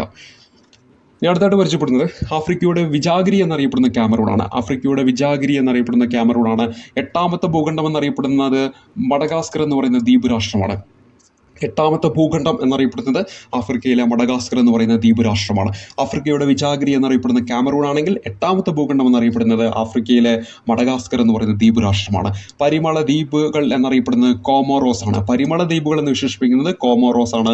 8ാമത്തെ ഭൂഖണ്ഡം എന്നറിയപ്പെടുന്നത് മഡഗാസ്കർ എന്ന ദ്വീപ് രാഷ്ട്രമാണ്. ആഫ്രിക്കയുടെ വിജാഗിരി എന്നറിയപ്പെടുന്നത് ക്യാമറൂൺ എന്ന് പറയുന്ന രാജ്യമാണ്. പരിമള ദ്വീപുകൾ എന്നറിയപ്പെടുന്നത് കോമോറോസ് എന്ന് പറയുന്ന സ്ഥലമാണ്. അതായത് ആ ഒരു രാജ്യത്തെയാണ് പരിമള ദ്വീപുകൾ എന്ന് വിശേഷിപ്പിക്കുന്നത്. 1977 ഗ്രീൻ ബെൽറ്റ് എന്ന സംഘടന സ്ഥാപിച്ച വ്യക്തിയാണ് വങ്കാരി മാത്തായി. നോബൽ സമ്മാനം ലഭിച്ച, സമാധാനത്തിനുള്ള നോബൽ സമ്മാനം ലഭിച്ച ആദ്യത്തെ ആഫ്രിക്കൻ വനിത ആരെന്നൊരു ചോദ്യം PSC റിപ്പീറ്റ് ചെയ്യുന്നതാണ്. ഉത്തരമായിട്ട് വരേണ്ടത് വങ്കാരി മാത്തായി. 1977 ഗ്രീൻ ബെൽറ്റ് എന്ന സംഘടന സ്ഥാപിച്ച വ്യക്തി ആരെന്ന് ചോദിക്കും. ഉത്തരമായിട്ട് വരേണ്ടത് വങ്കാരി മാത്തായി. അവരാണ് സമാധാന നോബൽ സമ്മാനം ലഭിച്ച ആദ്യത്തെ ആഫ്രിക്കൻ വനിത ആരെന്ന് ചോദിച്ചാൽ ഉത്തരമായിട്ട് വരേണ്ടത് വങ്കാരി മാത്തായി. വർഷം ചോദിക്കാം. എന്താണ് ഗ്രീൻ ബെൽറ്റ് എന്ന സംഘടന രൂപീകരിച്ച വർഷം ചോദിക്കാം. 1977 കാര്യം ഓർക്കുക. അതുപോലെ തന്നെ നമ്മൾ പരിചയപ്പെടുന്നത് വടക്കേ അമേരിക്കയാണ്. വലുപ്പത്തിൻ്റെ അടിസ്ഥാനത്തിൽ രാജ്യങ്ങളെ തിട്ടപ്പെടുത്തുകയാണെങ്കിൽ ആദ്യം നമ്മൾ ഏഷ്യ പരിചയപ്പെട്ടു, പിന്നീട് ആഫ്രിക്ക പരിചയപ്പെട്ടു. മൂന്നാമതായിട്ട് നമ്മൾ പരിചയപ്പെടാൻ പോകുന്നു വടക്കേ അമേരിക്ക. വലുപ്പത്തിൽ മൂന്നാമത് വരുന്ന വടക്കേ അമേരിക്ക. വടക്കേ അമേരിക്കയിലെ ഏറ്റവും വലിയ രാജ്യം ചോദിക്കുകയാണെങ്കിൽ അത് കാനഡയാണ്. ലോകത്തിലെ 2ാമത്തെ വലിയ രാജ്യമാണ് കാനഡ. 1ാമത് വരുന്നത് റഷ്യയാണ്. വടക്കേ അമേരിക്കയിലെ ഏറ്റവും വലിയ രാജ്യമായിട്ടുള്ള കാനഡ. ഏറ്റവും ചെറിയ രാജ്യം ചോദിക്കുകയാണെങ്കിൽ സെന്റ് കിറ്റ്സ് നെവീസ് എന്ന് പറയുന്നതാണ് അവിടുത്തെ ഏറ്റവും ചെറിയ രാജ്യം എന്ന കാര്യം ഓർക്കുക. അവിടുത്തെ ഏറ്റവും ചെറിയ രാജ്യം സെന്റ് കിറ്റ്സ് നെവീസ് ആണ്. അവിടുത്തെ ഏറ്റവും ചെറിയ രാജ്യം. വടക്കേ അമേരിക്കയിലെ ഏറ്റവും വലിയ രാജ്യം ചോദിച്ചാൽ അത് കാനഡയാണ്. ഏറ്റവും ചെറിയ രാജ്യം ചോദിക്കുകയാണെങ്കിൽ സെന്റ് കിറ്റ്സ് നെവീസ് ആണെന്ന് കാര്യം ഓർക്കുക. സെന്റ് കിറ്റ്സ് നെവീസ് ആണ് അവിടുത്തെ ഏറ്റവും ചെറിയ രാജ്യം. ഇനി അറിഞ്ഞിരിക്കുന്ന ഏറ്റവും പ്രധാനപ്പെട്ട ഒരു കാര്യമാണ് നമ്മൾ പരിചയപ്പെടുന്നത്. വടക്കേ അമേരിക്കയിലെ ഏറ്റവും വലിയ രാജ്യം നമ്മൾ പരിചയപ്പെട്ടു. എന്നാൽ അവിടുത്തെ ഏറ്റവും കൂടുതൽ ജനസംഖ്യ ഉള്ളത് എവിടെയാണ്? USA കാര്യം കൂടി ഓർത്തിരിക്കുക. അപ്പോൾ വടക്കേ അമേരിക്കയിലെ ഏറ്റവും വലിയ രാജ്യം ഏതാണ്? കാനഡയാണ്. ഏറ്റവും ചെറിയ രാജ്യം ഏതാണ്? സെന്റ് കിറ്റ്സ് ആണ്. അതുപോലെ തന്നെ ഏറ്റവും ജനസംഖ്യ കൂടിയ രാജ്യം ചോദിക്കുകയാണെങ്കിൽ USA ആണ്. ഇനി പരീക്ഷയ്ക്ക് ചോദിക്കാൻ സാധ്യതയുള്ള ഏറ്റവും പ്രധാനപ്പെട്ട ഒരു കാര്യം പരിചയപ്പെടാം. സുരീനാമിൻ്റെ പ്രസിഡന്റ് ഓർത്തിരിക്കണം, ചന്ദ്രിക പ്രസാദ് ചാൻ സന്തോഖി. നമുക്കറിയാം പ്രവാസി ഭാരത ദിവസത്തെ നമ്മുടെ ഇന്ത്യയുടെ ഗസ്റ്റ് ആയിരുന്നു ഈ പറഞ്ഞ വ്യക്തി. ഈ സുരീനാം എന്ന് പറയുന്നത് ഏത് വൻകരയിൽ പെടുന്നു എന്നൊരു ചോദ്യം ചോദിക്കാം. നമ്മൾ ഇനി പഠിക്കാൻ പോകുന്ന തെക്കേ അമേരിക്കയിലാണ് അത് പെടുന്നതെന്ന കാര്യം പ്രത്യേകം നോട്ട് ചെയ്യുക. അപ്പോൾ ഇവിടെ ഓർത്തുകൊണ്ട് ജസ്റ്റ് ഒന്ന് രേഖപ്പെടുത്തി പോയതാണ്. സുരീനാം എന്ന് പറയുന്നത് നമ്മൾ ഇനി പഠിക്കാൻ പോകുന്ന തെക്കേ അമേരിക്കയിലാണ് ഉൾപ്പെടുന്നത്. അത് എന്താണ്? അവിടുത്തെ പ്രസിഡന്റ് ഈ പ്രവാസി ഭാരതീയ ദിവസത്തെ ഒരു ഗസ്റ്റ് ആയിരുന്നു. അദ്ദേഹത്തിൻ്റെ പേര് ചന്ദ്രിക പ്രസാദ് ചാൻ സന്തോഖി എന്നാണെന്ന കാര്യം ഓർക്കുക. ഈ ലോകത്തിലെ ഏറ്റവും കൂടുതൽ തടാകങ്ങളുള്ള രാജ്യം ചോദിച്ചാൽ ഏതാണ്? നമ്മുടെ കാനഡയാണ്. സുപ്പീരിയർ തടാകം കാനഡയും US-ൻ്റെ ഒക്കെ അതിർത്തിയിലായിട്ടാണ് സ്ഥിതി ചെയ്യുന്നത്. ലോകത്തിലെ ഏറ്റവും വലിയ ശുദ്ധജല തടാകമാണ് സുപ്പീരിയർ തടാകം. ഏത് വൻകരയിൽ പെടുന്നു എന്ന് ചോദിച്ചാൽ നോർത്ത് അമേരിക്കയിലാണെന്ന കാര്യം ഓർക്കുക. അപ്പോൾ നമ്മൾ പരിചയപ്പെട്ടത് കാനഡയെക്കുറിച്ച്. വലുപ്പത്തിൽ 3ാം സ്ഥാനത്ത് വരുന്നു. ലോകത്തിലെ ഈ പറയുന്ന വൻകര വടക്കേ അമേരിക്ക വലുപ്പത്തിൽ 3ാം സ്ഥാനത്ത് വരുന്നു. ലോകത്തിലെ 2ാമത്തെ വലിയ രാജ്യമാണ് കാനഡ. വടക്കേ അമേരിക്കയിലെ ഏറ്റവും വലിയ രാജ്യം ചോദിച്ചാൽ കാനഡയാണ്. ഏറ്റവും ചെറിയ രാജ്യം ചോദിച്ചാൽ സെന്റ് കിറ്റ്സ് നെവീസ് ആണ്. ഏറ്റവും ജനസംഖ്യ കൂടിയ രാജ്യം വടക്കേ അമേരിക്കയിൽ ചോദിച്ചാൽ USA ആണ്.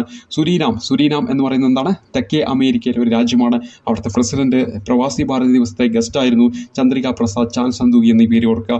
ലോകത്തിൽ ജനസംഖ്യയിൽ 3ാം സ്ഥാനത്തും അതുപോലെ തന്നെ വലുപ്പത്തിൻ്റെ അടിസ്ഥാനത്തിൽ തിട്ടപ്പെടുത്തുകയാണെങ്കിൽ 3ാം സ്ഥാനത്തും വരുന്ന രാജ്യം ഇത് തന്നെയാണ്. ഈ പറയുന്ന USA ആണെന്ന് കാര്യം ഓർക്കുക. ജനസംഖ്യയിൽ 3ാം സ്ഥാനത്ത്, വലുപ്പത്തിൻ്റെ അടിസ്ഥാനത്തിൽ തിട്ടപ്പെടുത്തുകയാണെങ്കിൽ 3ാം സ്ഥാനത്ത് വരുന്നത് ഇത് തന്നെയാണ്, നമ്മുടെ USA ആണ്. അതുപോലെ തന്നെ അറിയേണ്ട മറ്റൊന്നാണ് സുപ്പീരിയർ തടാകം. നമ്മൾ പരിചയപ്പെട്ടു. എന്താണ്? ഈ പറയുന്ന കാനഡയുടെയും അതുപോലെ തന്നെ US-ൻ്റെയും അതിർത്തിയിലാണ്. അതെവിടെയാണ് വരുന്നതെന്ന് വെച്ചിട്ടുണ്ടെങ്കിൽ വടക്കേ അമേരിക്കയിലാണ്. ഏറ്റവും വലിയ ശുദ്ധജല തടാകമാണ്. ലോകത്തിലെ ഏറ്റവും കൂടുതൽ തടാകമുള്ള രാജ്യം ചോദിച്ചാലും ഉത്തരമായിട്ട് വരേണ്ടത് കാനഡയാണ്. ഇനി ലോകത്തിലെ ഏറ്റവും വലിയ ഉപ്പുജല തടാകം എന്നാണ് ചോദിക്കുകയെങ്കിൽ അത് കാസ്പിയൻ കടലാണ്. റഷ്യ, ഇറാൻ എന്നിവയുടെ ഇടയിലായിട്ടാണ് ഈ കാസ്പിയൻ കടൽ വരുന്നത്. റഷ്യ, ഇറാൻ എന്നീ രാജ്യങ്ങളുടെ ഇടയിലായിട്ടാണ് ഈ പറയുന്ന കാസ്പിയൻ കടൽ വരുന്നത്. അതാണ് ലോകത്തിലെ ഏറ്റവും വലിയ ഉപ്പുജല തടാകം എന്ന കാര്യം ഓർക്കുക. അപ്പോൾ ലോകത്തിലെ ഏറ്റവും വലിയ ശുദ്ധജല തടാകം ചോദിക്കുകയാണെങ്കിൽ അത് സുപ്പീരിയർ തടാകം. ലോകത്തിലെ ഏറ്റവും വലിയ ഉപ്പുജല തടാകം ചോദിക്കുകയാണെങ്കിൽ അത് കാസ്പിയൻ തടാകമാണെന്ന കാര്യം ഓർത്തിരിക്കുക. അതുപോലെ തന്നെ കൃത്രിമ തടാകം. ലോകത്തിലെ ഏറ്റവും വലിയ കൃത്രിമ തടാകം ചോദിക്കുകയാണെങ്കിൽ വോൾട്ടോയാണ്. അത് ഗാനയിലാണ് സ്ഥിതി ചെയ്യുന്നത്. വോൾട്ടോ തടാകം ലോകത്തിലെ ഏറ്റവും വലിയ കൃത്രിമ തടാകമാണ്. അപ്പോൾ 3 കാര്യങ്ങൾ ഓർത്തിരിക്കുക. ലോകത്തിലെ ഏറ്റവും വലിയ ശുദ്ധജല തടാകം ചോദിച്ചാൽ സുപ്പീരിയർ തടാകം, ലോകത്തിലെ ഏറ്റവും വലിയ ഉപ്പുജല തടാകം ചോദിച്ചാൽ കാസ്പിയൻ തടാകം, ലോകത്തിലെ ഏറ്റവും വലിയ കൃത്രിമ തടാകം ചോദിച്ചാൽ വോൾട്ടോയാണ്. എവിടെയാണെന്ന് വെച്ചിട്ടുണ്ടെങ്കിൽ ഗാനയിലാണെന്ന് കാര്യം ഓർക്കുക. ഏറ്റവും കൂടുതൽ ന്യൂസ് ഏജൻസികളുള്ള രാജ്യം ചോദിച്ചാൽ അത് USA ആണ്. ഏറ്റവും കൂടുതൽ ന്യൂസ് ഏജൻസികളുള്ള രാജ്യം ഏതെന്ന് ചോദിച്ചാൽ ഉത്തരമായിട്ട് വരേണ്ടത് USA ആണെന്ന് കാര്യം ഓർക്കുക. ഏറ്റവും കൂടുതൽ ന്യൂസ് ഏജൻസികളുള്ള രാജ്യം ഏതാണ്? USA ആണെന്ന് ഈ കാര്യങ്ങൾ ഇവിടെ ഓർത്തിരിക്കുക. ഇനി അടുത്തതായിട്ട് നമ്മൾ പരിചയപ്പെടുന്നത് 3 ഈ പറയുന്ന ആർട്ടിക് സമുദ്രം, അതുപോലെ തന്നെ അന്റാർട്ടിക് സമുദ്രം, പസഫിക് സമുദ്രം, ഈ 3 സമുദ്രങ്ങളുടെയും തീരമുള്ള രാജ്യങ്ങളാണ് ഇത് USA അതുപോലെ തന്നെ കാനഡയും. ഈ 3 സമുദ്രങ്ങളാൽ തീരമുള്ള രാജ്യങ്ങളാണ് ഇത് USA കാനഡയും എന്നാണ് ഓർക്കുക. ആർട്ടിക്, അന്റാർട്ടിക്, പസഫിക് എന്നീ 3 സമുദ്രങ്ങളുടെ തീരമുള്ള രാജ്യം ഏതാണ്? USA അതുപോലെ തന്നെ കാനഡയുമാണെന്ന് കാര്യം ഓർക്കുക. വസന്തത്തിൻ്റെ നാടെന്നറിയപ്പെടുന്നത് ജമൈക്കയാണ്. വസന്തത്തിൻ്റെ നാടെന്നറിയപ്പെടുന്നത് ജമൈക്കയാണെന്ന് കാര്യം ഓർക്കുക. വസന്തത്തിൻ്റെ നാടെന്നറിയപ്പെടുന്നത് ഏതാണ്? ജമൈക്കയാണ്. അപ്പോൾ വസന്തത്തിൻ്റെ നാടെന്നറിയപ്പെടുന്നത് ജമൈക്കയാണ്. വടക്കേ അമേരിക്കയിൽ കാണുന്ന പുൽമേടാണ് പ്രിയറി. PSC റിപ്പീറ്റ് ചെയ്യുന്നതാണ്. വടക്കേ അമേരിക്കയിൽ കാണുന്ന പുൽമേട് ചോദിക്കുകയാണെങ്കിൽ ഉത്തരമായിട്ട് വരേണ്ടത് പ്രിയറിയാണ്. വടക്കേ അമേരിക്കയിൽ കാണപ്പെടുന്ന പ്രത്യേകതരം പുൽമേടാണ് പ്രിയറി എന്നറിയപ്പെടുന്നത്. വസന്തത്തിൻ്റെ നാടെന്നറിയപ്പെടുന്നത് ജമൈക്കയാണ്. ഇനി പരിചയപ്പെടുന്ന തെക്കേ അമേരിക്കയെ കുറിച്ചാണ്. വലുപ്പത്തിൻ്റെ അടിസ്ഥാനത്തിൽ തിട്ടപ്പെടുത്തുമ്പോൾ 4ാം സ്ഥാനത്ത് വരുന്നു. പക്ഷി ഭൂഖണ്ഡം എന്നറിയപ്പെടുന്ന തെക്കേ അമേരിക്കയാണ്. അപ്പോൾ തെക്ക് എന്ന് ഓർക്കുമ്പോൾ കൊക്ക് എന്ന് ഓർത്തിട്ടുണ്ടെങ്കിൽ പക്ഷി എന്ന് പറയുന്നതിനെ കണക്ട് ചെയ്ത് പോകാൻ പറ്റും. തെക്ക്, കൊക്ക്, പക്ഷി അങ്ങനെ ഓർത്ത് വെച്ചാൽ മതി. അപ്പോൾ തെക്കേ അമേരിക്കയാണ് പക്ഷി ഭൂഖണ്ഡം എന്നറിയപ്പെടുന്നത്. ആമസോൺ നദി ഒഴുകുന്ന എവിടെയാണ്? തെക്കേ അമേരിക്കയിലൂടെയാണ്. ആമസോൺ നദി ഒഴുകുന്നത് തെക്കേ അമേരിക്കയിലൂടെയാണ്. ഏറ്റവും വലിയ രാജ്യം തെക്കേ അമേരിക്കയിൽ ബ്രസീലാണ്. ലോകത്ത് 5ാം സ്ഥാനത്താണ് വലുപ്പത്തിൻ്റെ അടിസ്ഥാനത്തിൽ തിട്ടപ്പെടുത്തുമ്പോൾ ബ്രസീൽ വരുന്നത്. ഏറ്റവും ചെറിയ രാജ്യം ചോദിക്കുകയാണെങ്കിൽ സുരീനാമാണ്. നമ്മൾ തൊട്ട് മുമ്പ് പരിചയപ്പെട്ടു. ചന്ദ്രിക പ്രസാദ് ചാൻ സന്തോഖി എന്ന് പറയുന്ന നമ്മുടെ പ്രവാസി ഭാരതീയ ദിവസത്തിൽ അതിഥിയായിട്ട് വന്ന വ്യക്തി സുരീനാം എന്ന് പറയുന്ന രാജ്യത്തിൻ്റെ അവിടുത്തെ പ്രൈം മിനിസ്റ്ററാണ്. അദ്ദേഹം എന്താണ് ഈ സുരീനാം എന്ന് പറയുന്ന ഏത് വൻകരയിൽപ്പെടുന്നതാണ്? തെക്കേ അമേരിക്കയിൽപ്പെടുന്നതാണെന്ന കാര്യം പ്രത്യേകം നോട്ട് ചെയ്യുക. അതുപോലെ തന്നെ റബ്ബർ, മരച്ചീനി എന്നിവയുടെ ജന്മദേശം ബ്രസീലാണ്. തെക്കേ അമേരിക്കയിലെ ഏറ്റവും വലിയ രാജ്യമായിട്ടുള്ള ബ്രസീലാണ് റബ്ബർ, മരച്ചീനി എന്നീ പറയുന്ന ഈ വിളകളുടെയൊക്കെ ജന്മദേശം എന്ന കാര്യം ഓർക്കുക. അത് പരീക്ഷയ്ക്ക് ചോദിക്കാറുള്ളതാണ്. തെക്കേ അമേരിക്കയിലെ വ്യവസായവൽകൃത രാജ്യമാണ് ഈ പറയുന്ന ബ്രസീൽ. അപ്പോൾ തെക്കേ അമേരിക്ക വലുപ്പത്തിൽ 4ാം സ്ഥാനത്ത് നിൽക്കുന്ന ഭൂഖണ്ഡം പക്ഷി ഭൂഖണ്ഡം എന്നറിയപ്പെടുന്നു. ആമസോൺ നദി ഒഴുകുന്നു. വലിയ രാജ്യം ചോദിക്കുകയാണെങ്കിൽ ബ്രസീലാണ്. 5ാമത് വരുന്നു ലോകത്ത് ഈ പറയുന്ന ബ്രസീൽ വലുപ്പത്തിൻ്റെ അടിസ്ഥാനത്തിൽ തിട്ടപ്പെടുത്തുമ്പോൾ. അവിടുത്തെ ഏറ്റവും ചെറിയ രാജ്യം സുരീനാമാണ്. ആ സുരീനാമുമായി ബന്ധപ്പെട്ട ചന്ദ്രിക പ്രസാദ് ചാൻ സന്തോഖിയാണ് ഈ പറയുന്ന പ്രവാസി ഭാരതീയ ദിവസത്തിൽ നമ്മുടെ അതിഥിയായിട്ട് വന്നത്. റബ്ബർ, മരച്ചീനി എന്നീ വിളകളുടെ ജന്മദേശം ചോദിച്ചാൽ ബ്രസീലാണ്. തെക്കേ അമേരിക്കയിലെ വ്യവസായവൽകൃത രാജ്യം ചോദിക്കുകയാണെങ്കിലും ബ്രസീലാണ്. ഭൂമധ്യ രേഖ, ദക്ഷിണായന രേഖ എന്നിവ കടന്നു പോകുന്ന ഏക രാജ്യം ഏതെന്ന് ചോദിച്ചാൽ ബ്രസീലാണ്. ഭൂമധ്യ രേഖ, ദക്ഷിണായന രേഖ എന്നിവ കടന്നു പോകുന്ന ഏക രാജ്യം ഏതാണ്? അതും ബ്രസീലാണ്. ഭൂമധ്യ രേഖ കടന്നു പോകുന്ന ഏറ്റവും വലിയ രാജ്യം എന്ന് പറയുന്നതും ഏത് തന്നെയാണ്? ബ്രസീലാണ്. 13 രാജ്യങ്ങളിലൂടെയാണ് ഭൂമധ്യ രേഖ കടന്നു പോകുന്നത്. അതിൽ കരയിലൂടെ എന്ന് ചോദിക്കുകയാണെങ്കിൽ 11 എന്നാണ് ഉത്തരമായിട്ട് വരിക. അതായത് മാലിദ്വീപ്, കിരിബാത്തി എന്നീ രാജ്യങ്ങളുടെ സമുദ്രഭാഗത്തു കൂടിയാണ് എന്ത് കടന്നു പോകുന്നത്? ഭൂമധ്യ രേഖ കടന്നു പോകുന്ന ആ വ്യത്യാസം മനസ്സിലാക്കുക. ഭൂമധ്യ രേഖ, ദക്ഷിണായന രേഖ എന്നിവ കടന്നു പോകുന്ന ഏക രാജ്യം ബ്രസീലാണ്. ഭൂമധ്യ രേഖ കടന്നു പോകുന്ന ഏറ്റവും വലിയ രാജ്യം ചോദിച്ചാൽ ബ്രസീലാണ്. ഭൂമധ്യ രേഖ എത്ര രാജ്യങ്ങളിലൂടെ കടന്നു പോകുന്നു ചോദിച്ചാൽ 13 രാജ്യങ്ങൾ. എത്ര രാജ്യങ്ങളുടെ കരയിലൂടെ കടന്നു പോകുന്നു എന്ന് ചോദിച്ചാൽ 11 രാജ്യങ്ങൾ. കടലിലൂടെ എത്ര രാജ്യങ്ങളുടെ കടന്നു പോകുന്നു? 2 രാജ്യങ്ങൾ. ആ 2 രാജ്യങ്ങൾ ഒന്ന് ഏഷ്യയിൽപ്പെടുന്ന മാലിദ്വീപ്, മറ്റൊന്ന് കിരിബാത്തി എന്നീ പേരുകൾ ഓർക്കുക. ഇനി ഭൂമധ്യ രേഖയുടെ ഏറ്റവും അടുത്തുള്ള തലസ്ഥാന നഗരം ചോദിച്ചാൽ ക്യൂറ്റോ ആണ്. ഇക്വഡോറിൻ്റെ തലസ്ഥാനമായിട്ടുള്ള ക്യൂറ്റോ ആണ്. നമ്മളിപ്പോൾ ഈ ഇന്ത്യയിലേക്ക് വരികയാണെങ്കിൽ നമ്മൾ തിരുവനന്തപുരം പഠിച്ചു വെക്കുന്ന പോലെ ക്യൂറ്റോ ആണ് എന്ത്? ഇക്വഡോറിൻ്റെ തലസ്ഥാനമാണ്. ക്യൂറ്റോ എന്ന് പറയുന്നത് ഇക്വഡോറിൻ്റെ തലസ്ഥാനമാണ്. അതാണ് ഭൂമധ്യ രേഖയുടെ ഏറ്റവും അടുത്തുള്ള തലസ്ഥാന നഗരം എന്ന കാര്യം ഓർക്കുക. ഭൂമധ്യ രേഖയുടെ ഏറ്റവും അടുത്തുള്ള തലസ്ഥാന നഗരം ചോദിച്ചാൽ അത് ക്യൂറ്റോയാണ്. അത് ഇക്വഡോറിൻ്റെ തലസ്ഥാനമാണെന്ന് ഈ കാര്യങ്ങൾ ഓർത്തിരിക്കുക. ഇനി ചെമ്പ് ഉൽപ്പാദനത്തിൽ ഒന്നാമത് നിൽക്കുന്നത് ചില്ലിയാണ്. ഷൂ സ്ട്രിങ് കൺട്രി എന്നറിയപ്പെടുന്നത് ചില്ലിയാണ്. ഷൂ സ്ട്രിങ് കൺട്രി എന്നറിയപ്പെടുന്നത് എന്താണ്? ഈ പറയുന്ന ചില്ലിയാണ്. അതോടൊപ്പം തന്നെ ബൂട്ടിൻ്റെ ആകൃതിയിലുള്ള രാജ്യം എന്ന് പറഞ്ഞാൽ ഇറ്റലിയാണ്. മാർബിളിൻ്റെ നാടെന്നറിയപ്പെടുന്നതും ഇറ്റലിയാണ്. അപ്പോൾ എന്താണ്? ചെമ്പ് ഉൽപ്പാദനത്തിൽ ഒന്നാമത് നിൽക്കുന്നത് ചില്ലിയാണ്. ആ ചില്ലിനെയാണ് ഷൂ സ്ട്രിങ് കൺട്രി എന്നറിയപ്പെടുന്നത്. അപ്പോൾ ആ ഷൂ പറഞ്ഞതുകൊണ്ട് ബൂട്ടും കൂടെ ഓർത്ത് വെക്കുക. ബൂട്ടിൻ്റെ ആകൃതിയിലുള്ള രാജ്യം ചോദിക്കുകയാണെങ്കിൽ ഇറ്റലിയാണെന്ന് ഈ കാര്യങ്ങൾ ഓർത്തിരിക്കുക. അപ്പോൾ ചെമ്പ് ഉൽപ്പാദനത്തിൽ ഒന്നാമത് നിൽക്കുന്ന രാജ്യം ഏതാണ്? ചില്ലിയാണ്. ഷൂ സ്ട്രിങ് കൺട്രി എന്നറിയപ്പെടുന്ന ചില്ലിയാണ്. ബൂട്ടിൻ്റെ ആകൃതിയിലുള്ള രാജ്യം ചോദിക്കുകയാണെങ്കിൽ അത് ഇറ്റലിയാണ്. ഇറ്റലിനെയാണ് മാർബിളിൻ്റെ നാടെന്നറിയപ്പെടുന്നത്. ഇറ്റലിനെയാണ് മാർബിളിൻ്റെ നാടെന്നറിയപ്പെടുന്നത്. ബൂട്ടിൻ്റെ ആകൃതിയിലുള്ള രാജ്യം ചോദിച്ചാൽ ഇറ്റലിയാണ്. അതുപോലെ തന്നെ ഷൂ സ്ട്രിങ് കൺട്രി എന്നറിയപ്പെടുന്ന ഏതാണ്? ഈ പറയുന്ന ചില്ലിയാണെന്ന കാര്യം ഓർത്തിരിക്കുക. ചെമ്പ് ഉൽപ്പാദനത്തിൽ ഒന്നാമത് നിൽക്കുന്നത് ഏതാണ്? ചില്ലിയാണെന്ന കാര്യം ഓർക്കുക. ലോകത്തിൻ്റെ കാപ്പി തുറമുഖം എന്നറിയപ്പെടുന്നത് ബ്രസീലിലെ സാന്റോസ് ആണ്. ലോകത്തിലെ കാപ്പി തുറമുഖം എന്നറിയപ്പെടുന്നത് ബ്രസീലിലെ സാന്റോസ് ആണ്.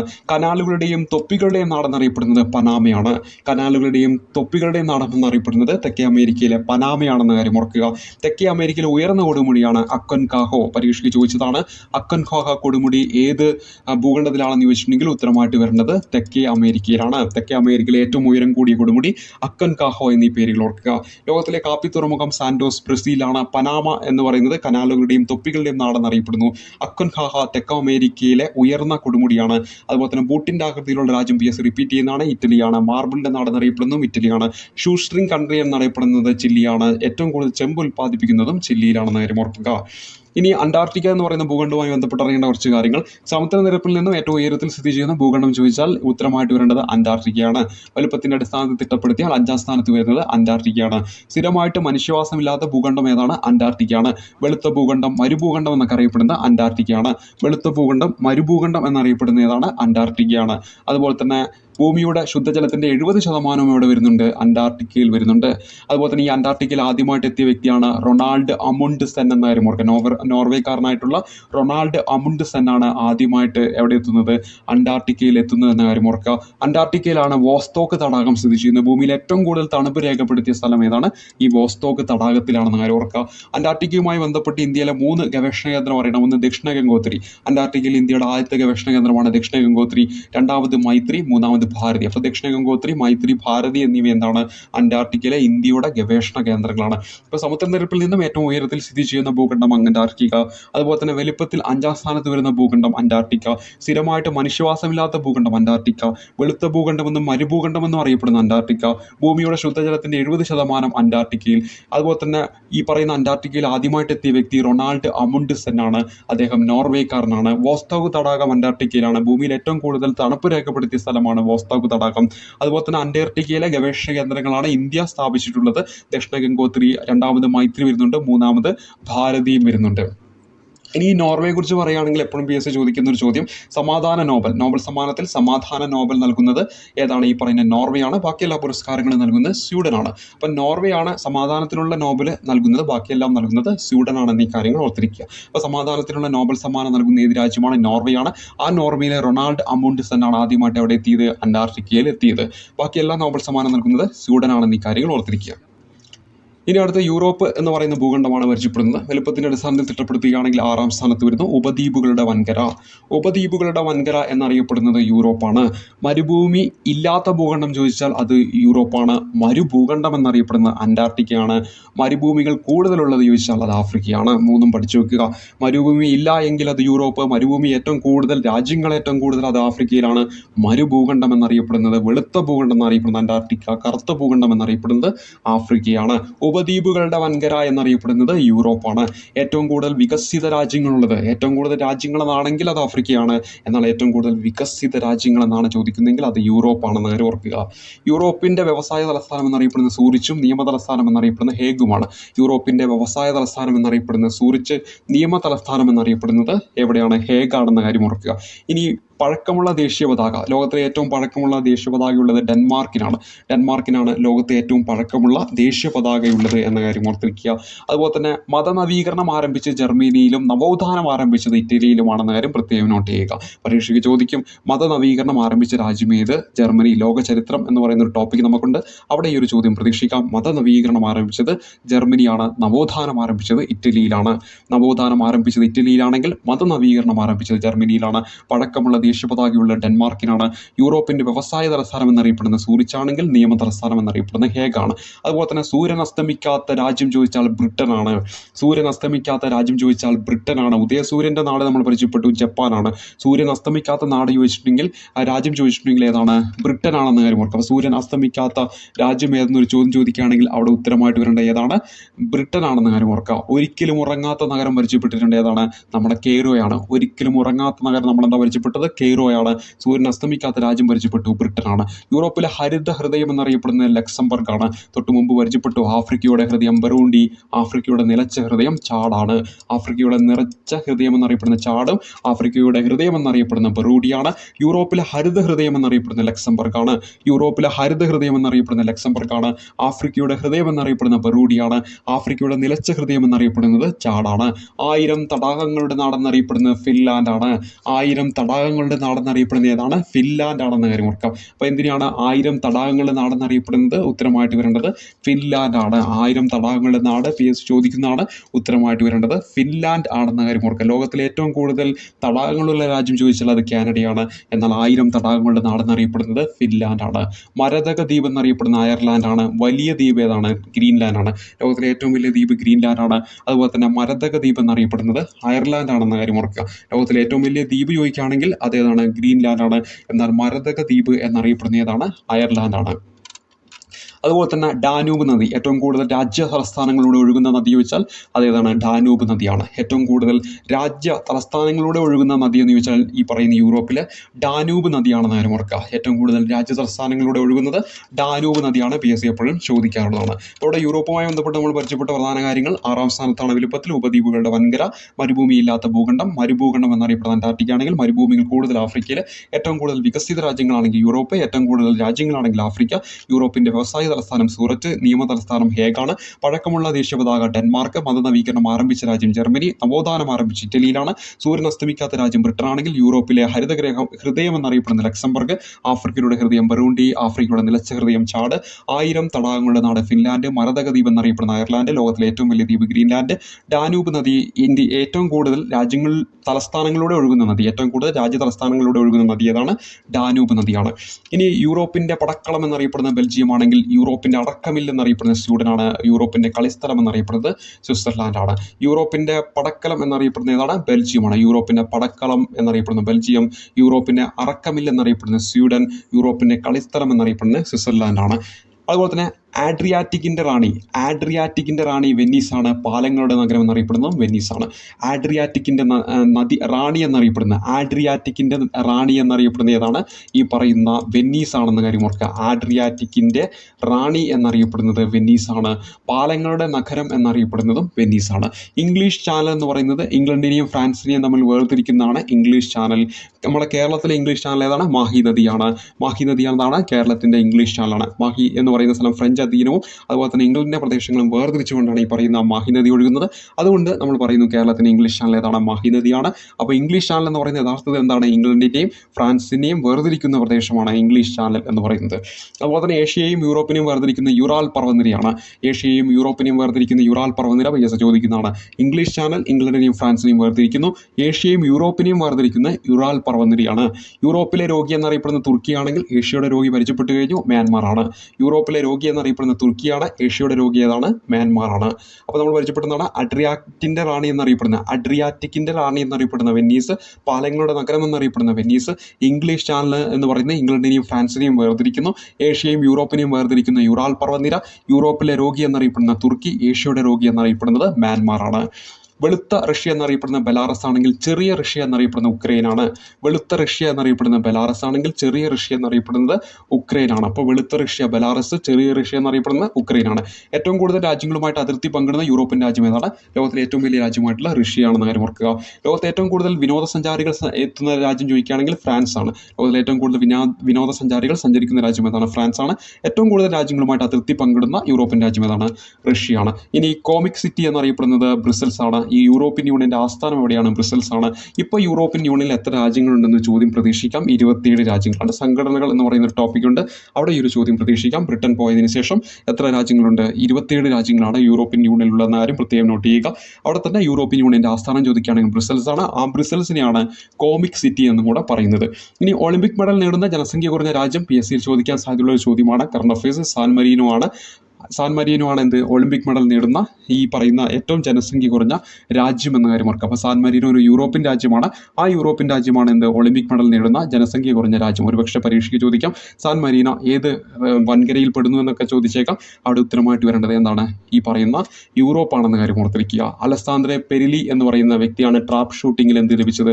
വെങ്കല മെഡൽ നേടിയത്. അപ്പോൾ സാൻ മരീനോയുടെ സ്പോർട്സ് താരമായിട്ടുള്ള അലക്സാണ്ടർ പെരിലി അവൾ മത്സരിച്ച് ട്രാപ്പ് ഷൂട്ടിങ്ങിലാണ്, അവർക്ക് വെങ്കലം നേടുന്നു. അതിലൂടെ എന്താണ് ഒളിമ്പിക് മെഡൽ നേടുന്ന ജനസംഖ്യ കുറഞ്ഞ രാജ്യമായിട്ട് എന്ത് മാറിയിട്ടുണ്ട്? ഈ പറയുന്ന സാൻ മരീനോ മാറി എന്ന കാര്യം ഓർക്കുക. ഒളിമ്പിക് സ്വർണ്ണ മെഡൽ നേടിയ ഏറ്റവും ചെറിയ രാജ്യം ചോദിക്കുകയാണെങ്കിൽ നമുക്കറിയാം ബർമുഡയാണ്. ഒളിമ്പിക്സിൽ സ്വർണ്ണ മെഡൽ നേടിയിട്ടുള്ള ഏറ്റവും ചെറിയ രാജ്യമെന്നാണ് ചോദിക്കുന്നതെങ്കിൽ അതും ഈ അറിഞ്ഞിരിക്കേണ്ട ഏറ്റവും പ്രധാനപ്പെട്ട ഒരു ചോദ്യമാണ്. എന്താണ്? ബർമുഡയാണ് ഉത്തരമായിട്ട് വരിക. ഒളിമ്പിക്സിൽ സ്വർണ്ണ മെഡൽ നേടിയ ഏറ്റവും ചെറിയ രാജ്യം ബർമുഡ. ഒളിമ്പിക് മെഡൽ നേടുന്ന ഏറ്റവും ചെറിയ രാജ്യം, അതായത് ജനസംഖ്യ കുറഞ്ഞ രാജ്യം ചോദിക്കുകയാണെങ്കിൽ സാൻ മരീനോ ആണെന്ന കാര്യം ഓർത്തിരിക്കുക. അലസാന്ദ്രെ പെരിലി എന്ന് പറയുന്ന വ്യക്തിയുടെ പേരോർക്കുക. അവർ വെങ്കല മെഡലാണ് ലഭിച്ചത്. ഏതാണ് മത്സരം എന്ന് ചോദിച്ചാൽ ട്രാപ്പ് ഷൂട്ടിംഗ് ആണ് എന്നീ കാര്യങ്ങൾ ഓർത്തിരിക്കുക. ഇനി ഓസ്ട്രേലിയയുമായി ബന്ധപ്പെട്ട് അറിഞ്ഞിരിക്കേണ്ടത്, ഓസ്ട്രേലിയ എന്ന് പറയുന്ന ഭൂഖണ്ഡവുമായി ബന്ധപ്പെട്ട് നമുക്കറിയാം ദ്വീപ് ഭൂഖണ്ഡം എന്നറിയപ്പെടുന്ന ഓസ്ട്രേലിയയാണ്. ഡൗൺ അണ്ടർ എന്നറിയപ്പെടുന്ന ഓസ്ട്രേലിയയാണ്. ഭൂഖണ്ഡ രാഷ്ട്രം എന്നറിയപ്പെടുന്ന ഓസ്ട്രേലിയയാണ്. കങ്കാരുവിൻ്റെ നാട്, സുവർണ്ണ കമ്പിളികളുടെ നാടെന്നൊക്കെ അറിയപ്പെടുന്നത് ഓസ്ട്രേലിയയാണ്. ലോകത്തിലെ ഏറ്റവും ചെറിയ ഭൂഖണ്ഡമാണ് ഓസ്ട്രേലിയ. ആ ഓസ്ട്രേലിയയാണ് ദ്വീപ് ഭൂഖണ്ഡമെന്നും ഡൗൺ അണ്ടർ എന്നും ഭൂഖണ്ഡ രാഷ്ട്രമെന്നും കങ്കാരുവിൻ്റെ നാടെന്നും സുവർണ്ണ കമ്പിളികളുടെ നാടെന്നും വിശേഷിപ്പിക്കുന്നത്. ലോകത്തിലെ ഏറ്റവും ചെറിയ വൻകരയാണ്. സജീവ അഗ്നിപർവ്വതമില്ലാത്ത വൻകര ചോദിച്ചാൽ ഓസ്ട്രേലിയയാണ്. ഏറ്റവും വലിയ സജീവ അഗ്നിപർവ്വതം ലോകത്തെ ഏതാണെന്ന് ചോദിച്ചാൽ ഹവായിലെ മോണലോവയാണ്. ഹവായിലെ മോണലോവയാണ് ലോകത്തിലെ ഏറ്റവും വലിയ സജീവ അഗ്നിപർവ്വതം. അതേസമയത്ത് സജീവ അഗ്നിപർവ്വതങ്ങളൊന്നും ഇല്ലാത്ത ഭൂഖണ്ഡം ഏതാണ്? നമ്മുടെ ഓസ്ട്രേലിയയാണ്. ഡൗൺസ് പുൽമേടുകൾ കാണപ്പെടുന്ന എവിടെയാണ്? ഓസ്ട്രേലിയയിലാണ്. പ്രിയറി പുൽമേട് നോർത്ത് അമേരിക്ക. നമ്മൾ കുറച്ച് മുമ്പ് പരിചയപ്പെട്ടു. നോർത്ത് അമേരിക്കയിലാണ് എന്ത് കാണപ്പെടുന്നത്? പ്രിയറി പുൽമേട് കാണപ്പെടുന്നത്. PS റിപ്പീറ്റ് ചെയ്യുന്ന 2 ചോദ്യങ്ങളാണ് ഡൗൺസ് പുൽമേടും പ്രിയറി പുൽമേടും. ഇത് എവിടേക്കാണെന്ന് ഓർത്തിരിക്കണം. ഡൗൺസ് ആണെങ്കിൽ അത് ഓസ്ട്രേലിയയിലാണ്, അതേസമയത്ത് പ്രിയറി ആണെങ്കിൽ അത് നോർത്ത് അമേരിക്കയിലാണ്. അതുപോലെ തന്നെ യൂക്കാലി മരങ്ങളുടെ ജന്മദേശം എന്നറിയപ്പെടുന്ന ഇത് തന്നെയാണ് ഈ പറയുന്ന ഓസ്ട്രേലിയ ആണെന്ന കാര്യം ഓർക്കുക. നമ്മൾ പരിചയപ്പെട്ടത് ദ്വീപ് ഭൂഖണ്ഡം എന്നറിയപ്പെടുന്നു. അതുപോലെ തന്നെ ഡൗൺസ് അണ്ടർ എന്നറിയപ്പെടുന്നു. ഭൂഖണ്ഡ രാഷ്ട്രം എന്നറിയപ്പെടുന്നു. കങ്കാരുവിൻ്റെ നാടെന്നറിയപ്പെടുന്നു. സുവർണ്ണ കമ്പിളികളുടെ നാടെന്നറിയപ്പെടുന്നു ഓസ്ട്രേലിയ. ഇനി ചെറിയ വൻകര ചോദിക്കുകയാണെങ്കിൽ ഓസ്ട്രേലിയ. സജീവ അഗ്നിപർവ്വതമില്ലാത്ത വൻകര ചോദിക്കുകയാണെങ്കിൽ ഓസ്ട്രേലിയ. ഏറ്റവും വലിയ സജീവ അഗ്നിപർവ്വതം ചോദിക്കുകയാണെങ്കിൽ മോണോലോവ ഹവായിലാണ്. ഇനി ഡൗൺസ് പുൽമേട് കാണപ്പെടുന്ന ഓസ്ട്രേലിയ ആണെങ്കിൽ പ്രിയറി പുൽമേട് കാണപ്പെടുന്നത് നോർത്ത് അമേരിക്കയിലാണ്. യൂക്കാലി മരങ്ങളുടെ ജന്മദേശം എന്നറിയപ്പെടുന്നത് ഓസ്ട്രേലിയയാണ്. നീണ്ട വെളുത്ത മേഘങ്ങളുടെ നാടെന്നറിയപ്പെടുന്നത്, അതുപോലെ തന്നെ കാർബൺ ടാക്സ് ഏർപ്പെടുത്തിയ രാജ്യമേന്ന് ചോദിച്ചാൽ, ആദ്യമായിട്ട് ലോകത്ത് കാർബൺ ടാക്സ് ഏർപ്പെടുത്തിയ രാജ്യമേന്ന് ചോദിച്ചാൽ 2 ദേശീയ ഗാനമുള്ള രാജ്യമേന്ന് ചോദിച്ചാൽ ഉത്തരമായിട്ട് വരേണ്ടത് ഏതാണ്? ഈ പറയുന്ന ന്യൂസിലൻഡ് ആണെന്ന കാര്യം ഓർക്കുക. എന്താണ്? സൈപ്രസ് നമ്മൾ തൊട്ട് മുമ്പ് പരിചയപ്പെട്ടു, ദേശീയഗാനമില്ലാത്ത രാജ്യമാണ്. അപ്പം നീണ്ട വെളുത്ത മേഘങ്ങളുടെ നാടെന്നറിയപ്പെടുന്നത് ന്യൂസിലൻഡാണ്. കാർബൺ ടാക്സ് ആദ്യമായിട്ട് ഏർപ്പെടുത്തിയത് ചോദിച്ചാൽ ഉത്തരമായിട്ട് വരേണ്ടതും ഏതാണ്? ഈ പറയുന്ന ന്യൂസിലൻഡാണ്. 2 ദേശീയഗാനമുള്ള രാജ്യം ചോദിച്ചാൽ ന്യൂസിലൻഡാണ്. ദേശീയഗാനമില്ലാത്ത രാജ്യം ചോദിച്ചാൽ സൈപ്രസ് ആണ്. സൈപ്രസിന് എന്തില്ല? ദേശീയഗാനമില്ല. ഇവിടെ നമ്മൾ പറഞ്ഞു നീണ്ട വെളുത്ത മേഘങ്ങളുടെ നാട് എന്താണ്? ഈ പറയുന്ന ന്യൂസിലൻഡ് ആണെങ്കിൽ വെള്ളാനകളുടെ നാടെന്നറിയപ്പെടുന്നത് തായ്ലൻഡാണ്. വെള്ളാനകളുടെ നാടെന്നറിയപ്പെടുന്നത് തായ്ലാൻഡാണ്. PS എപ്പോഴും ചോദിക്കാറുള്ളതാണ്. തായ്ലാൻഡിനെയാണ് എന്ത്? വെള്ളാനകളുടെ നാടെന്ന് വിശേഷിപ്പിക്കുന്നത്. നീണ്ട വെളുത്ത മേഘങ്ങളുടെ നാടെന്നറിയപ്പെടുന്നത് ന്യൂസിലൻഡ്. കാർബൺ ടാക്സ് ആദ്യമായിട്ട് ഏർപ്പെടുത്തിയ രാജ്യം ചോദിച്ചാൽ ന്യൂസിലൻഡ്. 2 ദേശീയഗാനമുള്ള രാജ്യം ചോദിച്ചാൽ ന്യൂസിലൻഡാണ്. എന്നാൽ ദേശീയഗാനമില്ലാത്ത രാജ്യം ചോദിച്ചാൽ സൈപ്രസ് ആണ്. പ്ലാസ്റ്റിക് കറൻസി ആദ്യമായിട്ട് ഏർപ്പെടുത്തിയ ഓസ്ട്രേലിയയിലാണ്. ഓസ്ട്രേലിയയിലാണ് ആദ്യമായിട്ട് പ്ലാസ്റ്റിക് കറൻസി വരുന്നത്. ഏറ്റവും കൂടുതൽ ഭാഷകൾ സംസാരിക്കുന്ന ലോകരാജ്യമാണ് പപ്പുവ ന്യൂഗിനിയ. പപ്പുവ ന്യൂഗിനിയാണ് ലോകത്തിലെ ഏറ്റവും കൂടുതൽ ഭാഷകൾ സംസാരിക്കുന്ന രാജ്യം. ലോകത്തിലെ ഏറ്റവും കൂടുതൽ ഭാഷകൾ സംസാരിക്കുന്ന രാജ്യം ഏതാണ്? പാപ്പുവ ന്യൂഗിനിയ ആണെന്ന കാര്യം ഓർക്കുക. പാപ്പുവ ന്യൂഗിനിയാണ് ലോകത്തിലെ ഏറ്റവും കൂടുതൽ ഭാഷകൾ സംസാരിക്കുന്ന രാജ്യം എന്ന കാര്യം ഓർക്കുക. സമോവ നാവികരുടെ ദ്വീപ് എന്നറിയപ്പെടുമ്പോൾ ടോങ്കോ സൗഹൃദ ദ്വീപ് എന്നറിയപ്പെടുന്നു. സമോവയെയാണ് എന്തെന്ന് പറയുന്നത്? നാവികരുടെ ദ്വീപ് എന്ന് വിളിക്കുന്നത്. ടോങ്കോയിനാണ് എന്തെന്ന് പറയുന്നത്? സൗഹൃദ ദ്വീപ് എന്ന് വിളിക്കുന്ന കാര്യം ഓർക്കുക. അപ്പോൾ എന്താണ്? സമോവ എന്താണ്? നാവികരുടെ ദ്വീപാണ്. ടോങ്കോ എന്താണ്? സൗഹൃദ ദ്വീപ് എന്നറിയപ്പെടുന്നു. ടോങ്കോ സൗഹൃദ ദ്വീപാണ്. സമോവ എന്താണ്? നാവികരുടെ ദ്വീപാണ്. ഏറ്റവും കൂടുതൽ ഭാഷകൾ സംസാരിക്കുന്ന രാജ്യം പാപ്പുവ ഗുനിയാണ്. പ്ലാസ്റ്റിക് കറൻസി ആദ്യമായിട്ട് വരുന്നത് ഓസ്ട്രേലിയയിലാണ്. കാർബൺ ടാക്സ് ആദ്യമായിട്ട് ഏർപ്പെടുത്തുന്നത് ന്യൂസിലൻഡിലാണ്. 2 ദേശീയഗാനമുള്ളത് ന്യൂസിലൻഡിലാണ്. സൈപ്രസിൽ എന്തില്ല? ദേശീയഗാനമില്ല. അതുപോലെ തന്നെ നീണ്ട വെളുത്ത മേഘങ്ങളുടെ നാട് ന്യൂസിലൻഡാണ്. വെള്ളാനകളുടെ നാടെന്നറിയപ്പെടുന്നത് തായ്ലാൻഡാണ്. ഇനി അടുത്തത് ഉത്തരാർദ്ധഗോളത്തിലെ ഏറ്റവും വലിയ രാജ്യം ചോദിക്കുകയാണെങ്കിൽ അത് റഷ്യയാണ്. ദക്ഷിണാർദ്ധഗോളത്തിലെ ഏറ്റവും വലിയ രാജ്യം ചോദിക്കുകയാണെങ്കിൽ അത് ഓസ്ട്രേലിയയാണ്. രണ്ടും ഓർത്തിരിക്കണം. ഉത്തരാർദ്ധഗോളത്തിലേക്ക് വരുമ്പോൾ അത് റഷ്യ, ദക്ഷിണാർദ്ധഗോളത്തിലേക്ക് വരുമ്പോൾ അവിടെ ഓസ്ട്രേലിയയാണ്. 2 അർദ്ധഗോളങ്ങളായിട്ട് സ്ഥിതി ചെയ്യുന്ന ഏറ്റവും വലിയ രാജ്യം ഏതാണ്? ബ്രസീലാണ്. 2 അർദ്ധഗോളങ്ങളായിട്ട് സ്ഥിതി ചെയ്യുന്ന ഏറ്റവും വലിയ രാജ്യം ഏതാണ്? ബ്രസീലാണ്. നമ്മൾ ഓൾറെഡി പരിചയപ്പെട്ടതാണ്. എന്ത്? ഭൂമധ്യരേഖയും അതുപോലെ തന്നെ ദക്ഷിണാരേഖയും കടന്നു പോകുന്ന ഏക രാജ്യം ചോദിച്ചാൽ അത് ബ്രസീലാണ്. ഭൂമധ്യരേഖ കടന്നു പോകുന്ന ഏറ്റവും വലിയ രാജ്യം ചോദിച്ചാലും ബ്രസീലാണ്.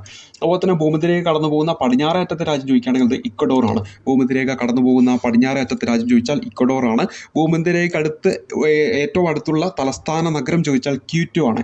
ക്യൂറ്റോ എന്ന് പറയുന്നത് ഇക്വഡോറിൻ്റെ തലസ്ഥാനമാണ്.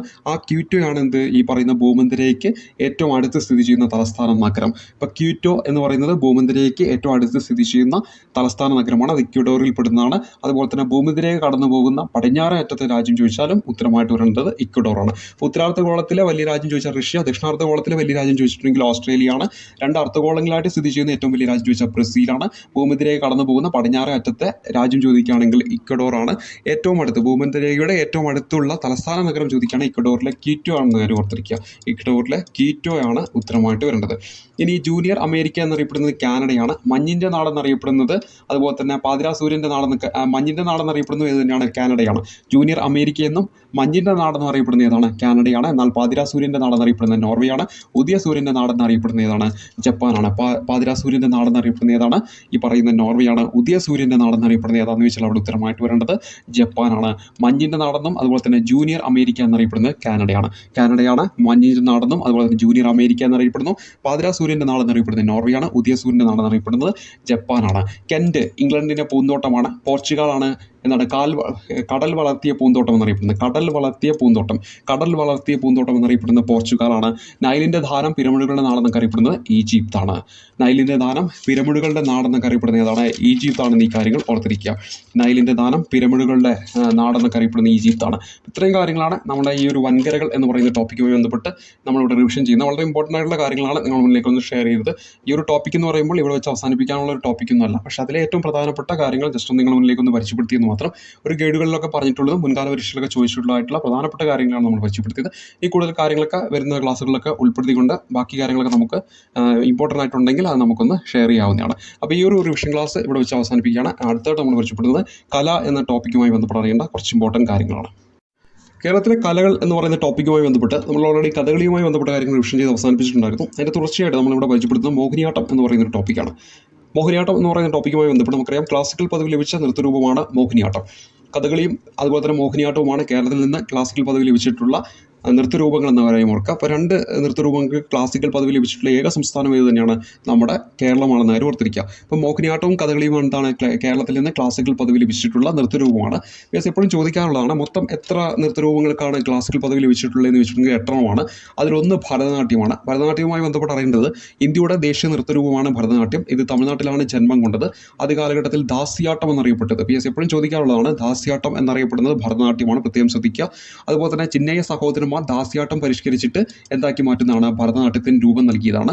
ഭരതനാട്യത്തിന് ആധാരമായിട്ടുള്ള ഗ്രന്ഥം ഓർത്തിരിക്കുക, അഭിനയ ദർപ്പണമാണ്. നന്ദികേശൻ്റെ ഭരതമുനിയുടെ നാട്യശാസ്ത്രത്തെ അടിസ്ഥാനമാക്കി രചിച്ചിട്ടുള്ളതാണ് ഈ പറയുന്ന അഭിനയ ദർപ്പണം എന്ന് പറയുന്നത്. അപ്പോൾ അഭിനയ ദർപ്പണം എന്ന് പറയുന്നത് നന്ദികേശൻ രചിച്ചിട്ടുള്ള ഒരു ഗ്രന്ഥമാണ്. ഇതാണ് ഭരതനാട്യത്തിന് ആധാരമായിട്ടുള്ള ഗ്രന്ഥമെന്ന കാര്യം ഓർക്കുക. മറ്റ് ശാസ്ത്രീയ നൃത്തരൂപങ്ങളുടെ മാതാവായിട്ട് എന്തറിയപ്പെടുന്നുണ്ട്? ഈ പറയുന്ന ഭരതനാട്യം അറിയപ്പെടുന്നുണ്ട്. അതുപോലെ തന്നെ രുക്മിണി ദേവി അരുന്തേൽ PSC എപ്പോഴും ചോദിക്കാറുള്ളതാണ്. ഭരതനാട്യവുമായി ബന്ധപ്പെട്ട പ്രശസ്ത വ്യക്തിയാണ് രുക്മിണി ദേവി അരുന്തേൽ. അവരുടെ PSC റിപ്പീറ്റ് ചെയ്യുന്ന മറ്റൊരു ചോദ്യം ഇന്ത്യൻ തപാൽ സ്റ്റാമ്പിൽ വന്ന ആദ്യത്തെ നർത്തകിയാണ്. ഇന്ത്യൻ തപാൽ സ്റ്റാമ്പിൽ വന്ന ആദ്യത്തെ നർത്തകിയാരാണ്? രുക്മിണി ദേവി അരുന്തേലാണ്. അപ്പോൾ ക്ലാസിക്കൽ ആ ഒരു സ്റ്റാറ്റസ് ലഭിച്ചിട്ടുള്ള ഒരു നൃത്തരൂപമാണ് ഭരതനാട്യം. ഇന്ത്യയുടെ ദേശീയ നൃത്തരൂപം എന്നറിയപ്പെടുന്നത് ഭരതനാട്യമാണ്. അത് ജന്മം കൊണ്ടത് തമിഴ്നാട്ടിലാണ്. ആദ്യകാല നാമം ചോദിച്ചാൽ ദാസ്യാട്ടമാണ്. അതുപോലെ തന്നെ ഈ ചിന്നയ്യ സഹോദരന്മാരാണ് ഈ ദാസ്യാട്ടം പരിഷ്കരിച്ചിട്ട് ഭരതനാട്യത്തിന് രൂപം നൽകുന്നത്. ഭരതനാട്യത്തിന് ആധാരമായ ഗ്രന്ഥം അഭിനയ ദർപ്പണമാണ്. നന്ദികേശൻ്റെ ഭരതമുനിയുടെ നാട്യശാസ്ത്രത്തെ അടിസ്ഥാനമാക്കിയിട്ടാണ് അഭിനയ ദർപ്പണം എന്ന ഗ്രന്ഥം രചിക്കുന്നത്. മറ്റ് ശാസ്ത്ര നൃത്തരൂപങ്ങളുടെ മാതാവായിട്ട് അറിയപ്പെടുന്നുണ്ട് ഭരതനാട്യം അറിയപ്പെടുന്നുണ്ട്. രുക്മിണി ദേവി അരുന്തേൽ ഭരതനാട്യവുമായി ബന്ധപ്പെട്ട പ്രസിദ്ധ വ്യക്തിയാണ്. ഇന്ത്യൻ തപാൽ സ്റ്റാമ്പിൽ വന്ന ആദ്യത്തെ നർത്തകിയാണ് ആര്? രുക്മിണി ദേവി അരുന്തേൽ. ഇനി ക്ലാസിക്കൽ നൃത്തത്തിലേക്ക് വരുമ്പോൾ രണ്ടാമത് കഥകാണ്. കഥകിലേക്ക് വരികയാണെങ്കിൽ ഉത്തരേന്ത്യയിലെ പ്രധാന ശാസ്ത്രീയ നൃത്തരൂപമാണ്. മധ്യപ്രദേശ്, ഉത്തർപ്രദേശ് തുടങ്ങിയ സംസ്ഥാനങ്ങളിലൊക്കെ പ്രധാനമായിട്ടും കാണപ്പെടുന്ന ഒരു നൃത്തരൂപമാണ് കഥക് എന്ന കാര്യം ഓർക്കുക. അപ്പോൾ ഭരതനാട്യം, കഥക് എന്നിവ എന്താണ്? ക്ലാസിക്കൽ സ്റ്റാറ്റസ് ലഭിച്ചിട്ടുള്ള നൃത്തരൂപങ്ങളാണ്. കുച്ചിപ്പുടിയും എന്താണ്? ക്ലാസിക്കൽ സ്റ്റാറ്റസ് ലഭിച്ചിട്ടുള്ള നൃത്തരൂപമാണ്. ആന്ധ്രാപ്രദേശിലെ കുച്ചിപ്പുടി ഗ്രാമത്തിലാണ് ഈ പറയുന്ന കുച്ചിപ്പുടി നൃത്തരൂപം ഉടലെടുത്തത്. PSC എപ്പോഴും ചോദിക്കാറുള്ളത്. അപ്പോൾ ആന്ധ്രാപ്രദേശുമായിട്ട് ബന്ധപ്പെട്ടിട്ടുള്ള നൃത്തരൂപമാണ് ഏതെന്ന് പറയുന്നത് ഈ പറയുന്ന കുച്ചിപ്പുടി എന്ന കാര്യം ഓർത്തിരിക്കുക. ഇനി മറ്റൊന്ന് ഒഡീസിയാണ്. ഒഡീസിയാണ്. ഒഡീസി എന്ന് പറയുന്നത് എന്താണ്? ക്ലാസിക്കൽ സ്റ്റാറ്റസ് ലഭിച്ചിട്ടുള്ള മറ്റൊരു നൃത്തരൂപമാണ്. ഒഡീഷയിൽ ഉത്ഭവിച്ച നൃത്തരൂപമാണ്. ചലിക്കുന്ന ശില്പം, PS റിപ്പീറ്റ് ചെയ്യുന്ന ചോദ്യമാണ്. ചലിക്കുന്ന ശില്പം എന്നറിയപ്പെടുന്ന ഒഡീസിയാണെങ്കിൽ ചലിക്കുന്ന കാവ്യം എന്നറിയപ്പെടുന്നത് ഭരതനാട്യമാണ്. ചലിക്കുന്ന കാവ്യം എന്നറിയപ്പെടുന്നത് ഭരതനാട്യമാണ്. നമുക്ക് രണ്ടും പേരുകൾ നമുക്കറിയാം, ഒഡീസിയും ഭരതനാട്യമാണെന്നറിയാം. പക്ഷേ ഏതാണ് ചലിക്കുന്ന ശില്പം, ചലിക്കുന്ന കാവ്യം എന്നൊരു കൺഫ്യൂഷൻ വരും. അത് ഒഴിവാക്കാനായിട്ട് ഈ കാവ്യം എന്ന് എഴുതുമ്പോൾ അവസാനം ഇങ്ങനെ വരുന്നുണ്ട്, അതേപോലെ ഭരതനാട്യം എന്ന് എഴുതുമ്പോഴും അവസാനം എന്തുണ്ട്? ഈ ഒരു ഇത് വരുന്നുണ്ട്. അപ്പോൾ ആ ഒരു രീതിയിൽ കണക്ട് പോയിട്ടുണ്ടെങ്കിൽ ചലിക്കുന്ന കാവ്യം ഭരതനാട്യമാണെന്ന് ഓർത്തിരിക്കാൻ പറ്റും. ചലിക്കുന്ന ശില്പം എന്ന് പറയുന്നത് ഒഡീസിയാണെന്ന് കാര്യം ഓർക്കുക. PS റിപ്പീറ്റ് ചെയ്യുന്ന ഒരു ചോദ്യമാണ്. ഇനി കഥകളിയും മോഹിനിയാട്ടവും കേരളത്തിൽ നിന്നുള്ള രണ്ട് ക്ലാസിക്കൽ സ്റ്റാറ്റസ് ലഭിച്ചിട്ടുള്ള നൃത്തരൂപമാണ്. ഇത്തരത്തിൽ രണ്ട് നൃത്തരൂപങ്ങൾ ഒരു സംസ്ഥാനത്ത് നിന്ന് ക്ലാസിക്കൽ സ്റ്റാറ്റസ് ലഭിക്കുന്നത് കേരളത്തിൽ മാത്രമാണ്. ഇനി വടക്ക് കിഴക്കൻ സംസ്ഥാനങ്ങളിൽ ഉൾപ്പെടുന്നതാണ് സത്രിയ എന്ന് പറയുന്ന നൃത്തരൂപം. അത് ആസാമിലെ മാഞ്ചുലി ദ്വീപിലാണ് അത് ഉത്ഭവം കൊള്ളുന്നത്. നമുക്കറിയാം മാഞ്ചുലി ദ്വീപ് എന്ന് പറയുന്നത് ലോകത്തിലെ തന്നെ ഏറ്റവും വലിയ നദീജന്യ ദ്വീപാണ്. അത് ബ്രഹ്മപുത്രയിലാണ് സ്ഥിതി ചെയ്യുന്നതെന്നൊക്കെ നമ്മൾ പഠിച്ചിട്ടുണ്ട്. എട്ടാമതായിട്ട് വരുന്നത് മണിപ്പൂരിയാണ്. മണിപ്പൂരി സംസ്ഥാനത്താണ് അത് രൂപം കൊണ്ടത്. അപ്പോൾ മണിപ്പൂരി നൃത്തവും എന്താണ്? ക്ലാസിക്കൽ സ്റ്റാറ്റസ് ലഭിച്ചിട്ടുള്ള നൃത്തരൂപമാണ്. അങ്ങനെ മൊത്തം 8 നൃത്തരൂപങ്ങൾക്കാണ് എന്ത് ലഭിച്ചിട്ടുള്ളത്? ക്ലാസിക്കൽ സ്റ്റാറ്റസ് ലഭിച്ചിട്ടുള്ളത്. ഏതൊക്കെയാണ്? ഭരതനാട്യം, കഥക്, കുച്ചിപ്പുടി, ഒഡീസി, കഥകളി, മോഹിനിയാട്ടം, സത്രിയ, അതുപോലെ തന്നെ മണിപ്പൂരി എന്നിവയാണ്. അപ്പോൾ ഇതോടൊപ്പം ഇതും അറിഞ്ഞിരിക്കണം. PS എപ്പോഴും ചോദിക്കാറുള്ളത് അതുകൊണ്ടാണ് മോഹിനിയാട്ടം പഠിപ്പിച്ചപ്പോൾ ഇതും കൂടെ ഒന്ന് പറഞ്ഞു തന്നത്. അപ്പോൾ ഭരതനാട്യം നമ്മൾ പരിചയപ്പെട്ടു, അതുപോലെ തന്നെ കഥക് പരിചയപ്പെട്ടു, കുച്ചിപ്പുടി പരിചയപ്പെട്ടു, ഒഡീസി പരിചയപ്പെട്ടു, കഥകളി, മോഹിനിയാട്ടം, സത്രിയ, മണിപ്പൂരി, ഇതൊക്കെ എന്താണ്? ക്ലാസിക്കൽ സ്റ്റാറ്റസ് ലഭിച്ചിട്ടുള്ള 8 നൃത്തരൂപങ്ങളാണെന്ന് കാര്യം ഓർത്തിരിക്കുക. ഇനി അടുത്തായിട്ട് അറിഞ്ഞിരിക്കണം, നമ്മളിപ്പോൾ പരിചയപ്പെടുന്ന മോഹിനിയാട്ടവുമായി ബന്ധപ്പെട്ട് അറിയേണ്ട കാര്യങ്ങളാണ്. മോഹിനിയാട്ടം നമ്മൾ പറഞ്ഞു, കേരളത്തിൽ നിന്ന് ക്ലാസിക്കൽ സ്റ്റാറ്റസ് ലഭിച്ചിട്ടുള്ള നൃത്തരൂപമാണ് മോഹിനിയാട്ടവും കഥകളിയും. അതിൽ മോഹിനിയാട്ടത്തെക്കുറിച്ചാണ് നമ്മൾ ഇനി പരിചയപ്പെടുന്നത്. ലാസ്യ നൃത്തശൈലിക്ക് ഊന്നൽ നൽകുന്ന നൃത്തം ഏതെന്ന് ചോദിച്ചാൽ ഉത്തരമായിട്ട് വരേണ്ടത് മോഹിനിയാട്ടമാണ്. ലാസ്യ നൃത്തശൈലിക്ക് ഊന്നൽ നൽകുന്ന നൃത്തരൂപമാണ് മോഹിനിയാട്ടം. മോഹിനിയാട്ടത്തിൻ്റെ അടിസ്ഥാന ഭാവം എന്ന് പറയുന്നപ്പോൾ എന്താണ്? ലാസ്യമാണ്. അപ്പോൾ ലാസ്യ നൃത്തശൈലിക്ക് ഊന്നൽ നൽകുന്ന നൃത്തരൂപമാണ് മോഹിനിയാട്ടം. ആ മോഹിനിയാട്ടത്തിൻ്റെ അടിസ്ഥാന ഭാവം ചോദിച്ചാൽ ലാസ്യമാണ് വരേണ്ടത്. ഇത് കേരളത്തിലാണ് ഉത്ഭവിക്കുന്നത്. കേരളത്തിൻ്റെ തനത്ത് നൃത്തരൂപമാണ് മോഹിനിയാട്ടവും അതുപോലെ തന്നെ കഥകളിയും. മോഹിനിയാട്ടവും കഥകളിയും എന്താണ്? കേരളത്തിൻ്റെ തനത്ത് നൃത്തരൂപമാണ്. കേരളത്തിലാണ് മോഹിനിയാട്ടം ഉത്ഭവിക്കുന്നത്. ലാസ്യ നൃത്തശൈലിക്ക് ഊന്നൽ നൽകുന്ന ഈ പറയുന്ന നൃത്തരൂപമാണ് മോഹിനിയാട്ടം. അതേപോലെ തന്നെ മോഹിനിയാട്ടത്തിൻ്റെ അടിസ്ഥാന ഭാവം ചോദിച്ചാൽ ലാസ്യമാണ്. ഇനി ദേവദാസി സമ്പ്രദായത്തിൽ നിന്ന് ഉടലെടുത്ത് പിന്നീട് ക്ലാസിക്കൽ പദവിയിലേക്ക് ഉയർത്തപ്പെട്ട നൃത്തരൂപം കൂടിയാണ് ഏത്? മോഹിനിയാട്ടം. ദേവദാസി സമുദായത്തിൽ നിന്ന് ഉടലെടുത്തിട്ട് പിന്നീട് എന്താണ്? ക്ലാസിക്കൽ പദവിയിലേക്ക് ഉയർത്തപ്പെട്ട നൃത്തരൂപമാണ് ഈ പറയുന്ന മോഹിനിയാട്ടം. കല്യാണിക്കുട്ടിയമ്മ, മോഹിനിയാട്ടത്തിൻ്റെ മാതാവ് എന്നറിയപ്പെടുന്നത് കല്യാണിക്കുട്ടിയമ്മയാണ്. 1915 തിരുനാവായ, മലപ്പുറം ജില്ലയിലെ തിരുനാവായയിലാണ് ആര് ജനിക്കുന്നത്? ഈ പറയുന്ന കല്യാണിക്കുട്ടിയമ്മ ജനിക്കുന്നത്. നമ്മൾ കഴിഞ്ഞ ക്ലാസ്സിൽ പരിചയപ്പെട്ടിരുന്നു. എന്താണ് തിരുനാവായ എന്ന് പറയുന്നത്? ഭാരതപ്പുഴയുടെ തീരത്താണ്. അപ്പോൾ ഭാരതപ്പുഴയുടെ തീരത്തായ തിരുനാവായയിലാണ് ആര് ജനിക്കുന്നത്? കല്യാണിക്കുട്ടിയമ്മ ജനിക്കുന്നത്. കേരള കലാലയം എന്ന് പറയുന്ന ഒരു നൃത്ത വിദ്യാലയം ഇവർ ആരംഭിക്കുന്നുണ്ട് 1952. അതുപോലെ തന്നെ അവരുടെ പ്രസിദ്ധമായിട്ട് 2 പുസ്തകങ്ങൾ കൂടി അറിഞ്ഞിരിക്കാം. Mohiniyattam history and dance structure എന്ന് പറയുന്ന അവരുടെ പുസ്തകമാണ്. മോഹിനിയാട്ടം ചരിത്രവും ആട്ടപ്രകാരവും എന്ന് പറയുന്നത് ആരുടെ പുസ്തകമാണ്? കല്യാണിക്കുട്ടിയമ്മയുടെ പുസ്തകമാണ്. PS റിപ്പീറ്റ് ചെയ്യുന്ന ചോദ്യം. മോഹിനിയാട്ടത്തിൻ്റെ മാതാവ് എന്നറിയപ്പെടുന്ന ആരാണ്? കല്യാണിക്കുട്ടിയമ്മയാണ്. മോഹിനിയാട്ടത്തിൻ്റെ മാതാവ് എന്നറിയപ്പെടുന്ന കല്യാണിക്കുട്ടിയമ്മ ജനിക്കുന്ന എവിടെയാണ്? മലപ്പുറം ജില്ലയിലെ തിരുനാവായയിലാണ്. 1915 കേരള കലാലയം എന്ന് പറയുന്ന നൃത്ത വിദ്യാലയം ആരംഭിക്കുന്നു. 1952 Kalyanikuttyamma. Mohiniyattam history and dance structure എന്ന് പറഞ്ഞ ആരുടെ പുസ്തകമാണെന്ന് ചോദിച്ചാൽ കല്യാണിക്കുട്ടിയമ്മയുടെ. മോഹിനിയാട്ടം ചരിത്രവും ആട്ടപ്രകാരവും എന്ന് പറയുന്ന പുസ്തകം ആരുടെയാണ്? കല്യാണിക്കുട്ടിയമ്മയുടെ. അതുപോലെ തന്നെ മോഹിനിയാട്ടത്തിൽ ഉപയോഗിക്കുന്ന സംഗീതം എന്ന് പറയുന്നത് കർണാട്ടിക് സംഗീതമാണ്. അതുപോലെ തന്നെ വ്യവഹാരമാല മഴമംഗലം നാരായണൻ നമ്പൂതിരി രചിച്ചതാണ്. ഇതാണ് മോഹിനിയാട്ടത്തിൻ്റെ പ്രമാണമായിട്ട് കണക്കാക്കുന്നത്.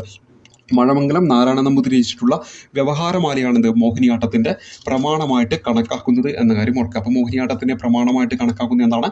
ഈ പറയുന്ന മഴമംഗലം നാരായണൻ നമ്പൂതിരി രചിച്ചിട്ടുള്ള വ്യവഹാരമാലയാണ്. അപ്പോൾ വ്യവഹാരമാല രചിച്ചതാണെന്ന് ചോദിച്ചാൽ മഴമംഗലം നാരായണൻ നമ്പൂതിരിയാണ് മോഹിനിയാട്ടത്തിൻ്റെ പ്രമാണമായിട്ട് ഇത് കണക്കാക്കുന്നു എന്ന കാര്യം ഓർത്തിരിക്കുക. ഇനി അറിയേണ്ടത്, മോഹിനിയാട്ടത്തിന് പ്രചോദനം നൽകിയ തിരുവിതാംകൂർ ഭരണാധികാരിയാണ് സ്വാതി തിരുനാൾ. സ്വാതി തിരുനാളാണ് തിരുവിതാംകൂർ ഭരിച്ചിരുന്ന കാലഘട്ടത്തിൽ അദ്ദേഹം എന്താണ് ഈ മോഹിനിയാട്ടത്തിന് പ്രചോദനം നൽകിയിട്ടുണ്ടായിരുന്നു. അപ്പോൾ മോഹിനിയാട്ടത്തിന് പ്രചോദനം നൽകിയ തിരുവിതാംകൂർ ഭരണാധികാരിയാണ് സ്വാതി തിരുനാൾ. ഈ സ്വാതി തിരുനാളിന് ശേഷം കേരള കലാമണ്ഡലമാണ് ഈ ചെറുതുരുത്തി, തൃശ്ശൂർ ജില്ലയിലെ ചെറുതുരുത്തിയിൽ സ്ഥിതി ചെയ്യുന്ന കേരള കലാമണ്ഡലമാണ് എന്ത്? മോഹിനിയാട്ടത്തിന് പിന്നീട് പിന്തുണയൊക്കെ നൽകിയിട്ടുള്ളത്. അവിടെ തന്നെ ഓർത്തിരിക്കുക, ഇതിൻ്റെ സ്ഥാപകൻ ഓർക്കണം വള്ളത്തോളാണ്. അതോടൊപ്പം തന്നെ മണിക്കുളം മുകുന്ദരാജയും ഓർക്കണം. നമ്മൾ പലപ്പോഴും കേൾക്കുക വള്ളത്തോളിന് മാത്രമായിരിക്കും, പക്ഷേ മണിക്കുളം മുകുന്ദരാജയും ഇതിൻ്റെ സ്ഥാപകരിൽ പെടുന്നുണ്ട്. പരീക്ഷയ്ക്ക് ഒരുപക്ഷെ മണിക്കുളം മുകുന്ദരാജ എന്നൊരു ഓപ്ഷൻ വന്നേക്കാം. അപ്പോൾ എന്താണ് ഓർത്തിരിക്കുക, കേരള കലാമണ്ഡലം ചെറുതുരുത്തി തൃശ്ശൂരിലാണ്. സ്ഥാപകൻ ആരെന്ന് വെച്ചാൽ വെള്ളത്തോളും മണക്കുളം മുകുന്ദരാജയും ഉണ്ടെന്ന കാര്യം ഓർക്കുക. 1930 നവംബർ 9 ഇതിൻ്റെ പ്രവർത്തനമൊക്കെ ആരംഭിക്കുന്നത്. അപ്പോൾ 1930 എന്ത് വരുന്നത്? കേരള കലാമണ്ഡലം വരുന്നത്. എവിടെയാണെന്ന് വെച്ചാൽ തൃശ്ശൂർ ജില്ലയിലെ ചെറുതുരുത്തിയിലാണ്. ഏത് നദിയുടെ തീരത്താണെന്ന് വെച്ചാൽ ഭാരതപ്പുഴയുടെ തീരത്താണ്. അതുപോലെ തന്നെ സ്ഥാപകർ ആരെന്ന് വെച്ചാൽ വെള്ളത്തോളുമുണ്ട്, മണക്കുളം മുകുന്ദരാജയും ഉണ്ടെന്ന കാര്യം ഓർത്തിരിക്കുക. അപ്പോൾ ഇവിടെ നമ്മൾ പരിചയപ്പെട്ടത് മോഹിനിയാട്ടം എന്ന് പറയുന്നൊരു ടോപ്പിക്കാണ്. അതായത് നമ്മൾ നമ്മുടെ കേരളത്തിൽ നിന്ന് ക്ലാസിക്കൽ സ്റ്റാറ്റസ് ലഭിച്ചിട്ടുള്ള ഒരു നൃത്തരൂപമാണ് മോഹിനിയാട്ടം എന്ന കാര്യം ഓർക്കുക. ലാസ്യ നൃത്തശൈലിക്ക് ഊന്നൽ നൽകുന്ന ഈ നൃത്തം, ഈ മോഹിനിയാട്ടത്തിന് അടിസ്ഥാന ഭാവം ചോദിക്കുകയാണെങ്കിൽ ലാസ്യമാണ്. അതുപോലെ തന്നെ ഇത് ഉത്ഭവിച്ചത് കേരളത്തിലാണ്. കേരളത്തിൻ്റെ തനത് നൃത്തരൂപം എന്ന് പറയുന്നത് മോഹിനിയാട്ടത്തെയും അതുപോലെ തന്നെ കഥകളിനെയും ദേവദാസി സമ്പ്രദായത്തിൽ നിന്ന് ഉടലെടുത്ത് പിന്നീട് ക്ലാസിക്കൽ പദവിയിലേക്ക് ഉയർത്തപ്പെട്ട നൃത്തരൂപമാണിത്. കല്യാണിക്കുട്ടിയമ്മ മോഹിനിയാട്ടത്തിൻ്റെ മാതാവ് എന്നറിയപ്പെടുന്നു. 1915 തിരുനാവായ, മലപ്പുറം ജില്ലയിൽ തിരുനാവായയിലാണ് കല്യാണിക്കുട്ടിയമ്മ ജനിക്കുന്നത്. കേരള കലാലയം എന്ന് പറയുന്ന ഒരു നൃത്ത വിദ്യാലയം അവർ 1952 ആരംഭിക്കുന്നുണ്ട്. Mohiniyattam history and dance structure, അതുപോലെ തന്നെ മോഹിനിയാട്ടം ചരിത്രവും ആട്ടപ്രകാരവും എന്ന് പറയുന്ന അവരുടെ പുസ്തകമാണ്. ഉപയോഗിക്കുന്ന സംഗീതം കർണാടിക് സംഗീതമാണ് മോഹിനിയാട്ടത്തിൽ. വ്യവഹാരമാല ഇതാണ് മോഹിനിയാട്ടത്തിന് പ്രമാണമായി കണക്കാക്കുന്നത്. ഇത് രചിക്കുന്നത് മഴമംഗലം നാരായണൻ നമ്പൂതിരിയാണെന്ന കാര്യം ഓർത്തിരിക്കുക. മോഹിനിയാട്ടത്തിന് പ്രചോദനം നൽകിയ തിരുവിതാംകൂർ ഭരണാധികാരി സ്വാതിനാളിന് ശേഷം കേരള കലാമണ്ഡലം സ്ഥിതി ചെയ്യുന്നത് തൃശ്ശൂരിലെ ചെറുതുരുത്തിയിലാണ്. അതിൻ്റെ സ്ഥാപകൻ ആരെന്ന് വെച്ചാൽ വള്ളത്തോള്, അതുപോലെ തന്നെ മണക്കുളം മുകുന്ദരാജ്യമാണെന്ന കാര്യം ഓർക്കുക. 1930 നവംബർ 9 ഈ പറയുന്ന കേരള കലാമണ്ഡലം പ്രവർത്തനം ആരംഭിക്കുന്നത്. അടുത്തായിട്ട് പ്രധാനമായിട്ട് അറിയേണ്ട മറ്റൊന്നാണ് കൂടിയാട്ടം. പ്രാചീന സംസ്കൃത നാടകരൂപം ആണ് ഈ പറയുന്ന കൂടിയാട്ടം എന്ന് പറയുന്നത്. ഇപ്പോഴും നിലനിൽക്കുന്ന ഏക പ്രാചീന സംസ്കൃത നാടകരൂപം ചോദിക്കുകയാണെങ്കിൽ ഉത്തരമായിട്ട് വരേണ്ടത് കൂടിയാട്ടമാണ്. ഏക പ്രാചീന സംസ്കൃത നാടകരൂപമാണ് ഇപ്പോഴും നിലനിൽക്കുന്ന, ഏതാണത്? കൂടിയാട്ടമാണ്. ഇപ്പോഴും നിലനിൽക്കുന്ന ഏക പ്രാചീന സംസ്കൃത നാടകരൂപം ഏതാണ്? കൂടിയാട്ടമാണ്. മലയാളത്തിൽ സംസാരിക്കാൻ പറ്റുന്ന ഏക കഥാപാത്രം കൂടിയാട്ടത്തിൽ വിദൂഷകനാണ്. അപ്പം നമ്മൾ പറഞ്ഞു പ്രാചീന സംസ്കൃത നാടകരൂപമാണ് ഏതെന്ന് പറയുന്നത് കൂടിയാട്ടമാണ്. ഇപ്പോഴും നിലനിൽക്കുന്ന ഏക പ്രാചീന സംസ്കൃത നാടകരൂപം ഏതാണ്? കൂടിയാട്ടമാണ്. ആ കൂടിയാട്ടത്തിൽ മലയാളത്തിൽ സംസാരിക്കാൻ പറ്റുന്ന ഏക കഥാപാത്രമാണ് വിദൂഷകൻ എന്ന കാര്യം ഓർക്കുക. ക്ഷേത്രവളപ്പിൽ കൂത്തമ്പലം എന്ന ാണ് എന്ത് അവതരിപ്പിക്കുന്നത്? കൂടിയാട്ടം അവതരിപ്പിക്കുന്നത്. അപ്പോൾ ക്ഷേത്രവളപ്പിലെ കൂത്തമ്പലം എന്ന അരങ്ങിലാണ് എന്ത് അവതരിപ്പിക്കുന്നത്? കൂടിയാട്ടം അവതരിപ്പിക്കുന്നത്. ഈ കൂടിയാട്ടത്തിൽ ഉപയോഗിക്കുന്ന പ്രധാന വാദ്യോപകരണമാണ് മിഴാവ്. ഇതേ മിഴാവ് തന്നെ എന്തിലും ഉപയോഗിക്കും? കൂത്തിലും ഉപയോഗിക്കുന്നുണ്ട്. അപ്പോൾ കൂത്തിലും കൂടിയാട്ടത്തിലും ഉപയോഗിക്കുന്ന പ്രധാന വാദ്യോപകരണം ഏതാണ്? മിഴാവാണെന്ന കാര്യം ഓർക്കുക. അപ്പോൾ ഏക പ്രാചീന സംസ്കൃത നാടകരൂപം ഇപ്പോഴും നിലനിൽക്കുന്ന ഏതാണെന്ന് വെച്ചാൽ ഉത്തരമായിട്ട് വരിക കൂടിയാട്ടമാണ്. ഈ കൂടിയാട്ടത്തിൽ മലയാളം സംസാരിക്കാൻ പറ്റുന്ന ഏക കഥാപാത്രം ചോദിച്ചാൽ വിദൂഷകനാണ്. ക്ഷേത്രവളപ്പിൽ കൂത്തമ്പലം എന്ന അരങ്ങിലാണ് ഇത് അവതരിപ്പിക്കുന്നത്. ഉപയോഗിക്കുന്ന പ്രധാന വാദ്യോപകരണം ചോദിച്ചാൽ മിഴാവുമുണ്ട്, അതുപോലെ തന്നെ കൂത്തും.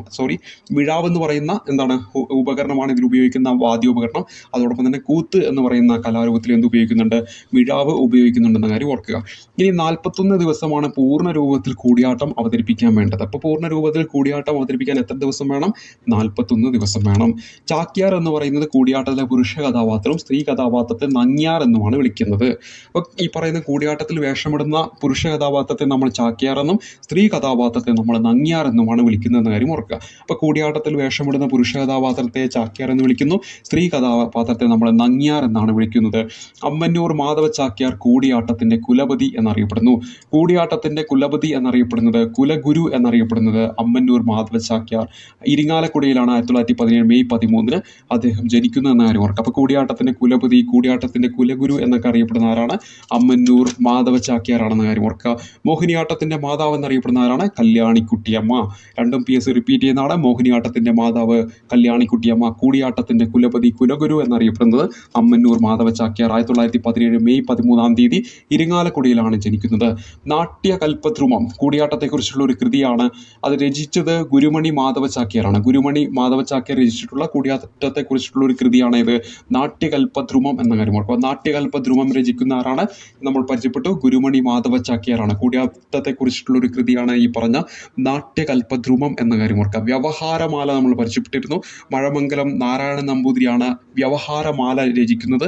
മോഹിനിയാട്ടത്തിൻ്റെ പ്രമാണമായിട്ട് കണക്കാക്കുന്നത് വ്യവഹാരമാലയാണ്. കൂടിയാട്ടവുമായി ബന്ധപ്പെട്ട ഒരു കൃതിയാണ് നാട്യകൽപദ്രുമം എന്ന കാര്യം ഓർക്കുക. ഗുരുമണി മാധവ ചാക്യാറാണ് ഈ പറയുന്ന നാട്യകൽപദ്രുമം രചിക്കുന്നത്. യുനെസ്കോ പൈതൃക പട്ടികയിൽ വന്ന ആദ്യ ഭാരതീയ നൃത്തരൂപം PSC റിപ്പീറ്റ് ചെയ്യുന്നതാണ്. 2001 വരുന്നത്. മാനവരാശിയുടെ അമൂല്യ പൈതൃക സ്വത്തെന്നാണ് യുനെസ്കോ ഈ പറയുന്ന കൂടിയാട്ടത്തെക്കുറിച്ച് പറഞ്ഞത്. അപ്പോൾ മാനവരാശിയുടെ അമൂല്യ പൈതൃക സ്വത്ത് എന്ന് പറഞ്ഞുകൊണ്ട് യുനെസ്കോയുടെ പൈതൃക പട്ടികയിൽ വന്ന ആദ്യത്തെ ഭാരതീയ നൃത്തരൂപം ചോദിച്ചാൽ നമ്മളിപ്പോൾ പഠിക്കുന്ന കൂടിയാട്ടമാണെന്ന് കാര്യം ഓർക്കുക. യുനെസ്കോയുടെ പൈതൃക പട്ടികയിൽ വന്ന ആദ്യത്തെ ഭാരതീയ നൃത്തരൂപം 2001 വരുന്നത്. മാനവരാശിയുടെ അമൂല്യ പൈതൃക സ്വത്ത് എന്ന് പറഞ്ഞുകൊണ്ടാണ് യുനെസ്കോയുടെ പൈതൃക പട്ടികയിൽ ഇതിനെ ഉൾപ്പെടുത്തുന്നത്. ഏതാണെന്ന് ചോദിച്ചാൽ കൂടിയാട്ടമാണ്. വർഷം തോറും കൂടിയാട്ടം അവതരിപ്പിക്കുന്ന കേരളത്തിലെ ക്ഷേത്രങ്ങളാണ് ഇരിങ്ങാലക്കുടയിലെ കൂടൽമാണിക്യ ക്ഷേത്രവും തൃശ്ശൂരിലെ വടക്കുന്നാഥ ക്ഷേത്രവും. എല്ലാ വർഷത്തിലും കൂടിയാട്ടം അവതരിപ്പിക്കുന്ന കേരളത്തിലെ 2 ക്ഷേത്രങ്ങൾ ഇരിങ്ങാലക്കുടയിലെ കൂടൽമാണിക്യം, തൃശ്ശൂരിലെ വടക്കുന്നാഥ ക്ഷേത്രം എന്നീ കാര്യങ്ങൾ ഓർത്തിരിക്കുക. ഇനി കൂടിയാട്ട കലാകാരന്മാരുമാണ് അമ്മന്നൂർ മാധവ ചാക്യാരും അതുപോലെ തന്നെ അമ്മന്നൂർ മണിമാധവ ചാക്യാർ, അതുപോലെ തന്നെ പൈൻകുളം രാമൻ ചാക്യാർ. ഇവരൊക്കെ എന്താണ് കൂടിയാട്ട കലാകാരന്മാരാണ്. അപ്പോൾ ഈ ഒരു ചാക്യാർ എന്ന് പറയുന്ന ഈ ഒരു ടേം ഓർത്ത് വെച്ചാൽ മതി. ഇപ്പോൾ താഴെ തന്നിരിക്കുന്ന ഓപ്ഷനിൽ കൂടിയാട്ടമൊക്കെ ആയിട്ട് ബന്ധപ്പെട്ട പ്രധാനപ്പെട്ട വ്യക്തിയായിരുന്നു ഇപ്പോൾ അവിടെ ചാക്യാർ എന്ന് പറയുന്ന ഒരു ടേം ഉണ്ടെങ്കിൽ നമ്മൾ പറഞ്ഞു ഈ പറയുന്ന കൂടിയാട്ടവുമൊക്കെ ആയിട്ട് ബന്ധപ്പെട്ടിട്ട് പുരുഷ കഥാപാത്രത്തെ അവതരിപ്പിക്കുന്ന ചാക്യാറും അതുപോലെ തന്നെ സ്ത്രീ കഥാപാത്രത്തെ അവതരിപ്പിക്കുന്നത് നങ്ങ്യാറുമാണെന്ന് നമ്മൾ പരിചയപ്പെട്ടു. അപ്പോൾ നമ്മൾ കൂടിയാട്ടവുമായി ബന്ധപ്പെട്ട് എന്തെല്ലാം കാര്യങ്ങളാണ് നമ്മളിവിടെ പരിചയപ്പെട്ട ബേസിക് ചോദിക്കാൻ സാധ്യതയുള്ള വളരെ പ്രധാനപ്പെട്ട ഒരു മേഖലയാണ്. കൂടിയാട്ടവുമായി ബന്ധപ്പെട്ട് പ്രാചീന സംസ്കൃത നാടകരൂപമാണിത്. ഇപ്പോഴും നിലനിൽക്കുന്ന ഏക പ്രാചീന സംസ്കൃത നാടകരൂപമാണ് കൂടിയാട്ടം. ഇതിൽ മലയാളം സംസാരിക്കുന്ന ഏക കഥാപാത്രം വിദൂഷകനാണ്. ക്ഷേത്രവളപ്പിൽ കൂത്തമ്പലം എന്ന അരങ്ങിലാണ് അവതരിപ്പിക്കുന്നത്. ഇതിൽ ഉപയോഗിക്കുന്ന പ്രധാന വാദ്യോപകരണം മിഴാവാണ്. ഇത് കൂത്തിലും ഉപയോഗിക്കുന്നുണ്ട്. പൂർണ്ണ രൂപത്തിൽ കൂടിയാട്ടം അവതരിപ്പിക്കാൻ 41 ദിവസം വേണ്ടിവരും. ചാക്യാർ പുരുഷ കഥാപാത്രം, നങ്ങ്യാർ സ്ത്രീ കഥാപാത്രം. അമ്മന്നൂർ മാധവ ചാക്യാർ കൂട്ടിയാട്ടത്തിന്റെ കുലപതിയെന്നും കുലഗുരു എന്നും അറിയപ്പെടുന്നു. അദ്ദേഹം ജനിക്കുന്ന ഇരിങ്ങാലക്കുടിയിലാണ്. നാട്യകൽപ്പ ധ്രുവം എന്ന് പറയുന്ന കൂടിയാട്ടത്തെക്കുറിച്ചുള്ള ഒരു കൃതി അത് രചിക്കുന്ന ഗുരുമണി മാധവ ചാക്യാറാണ്.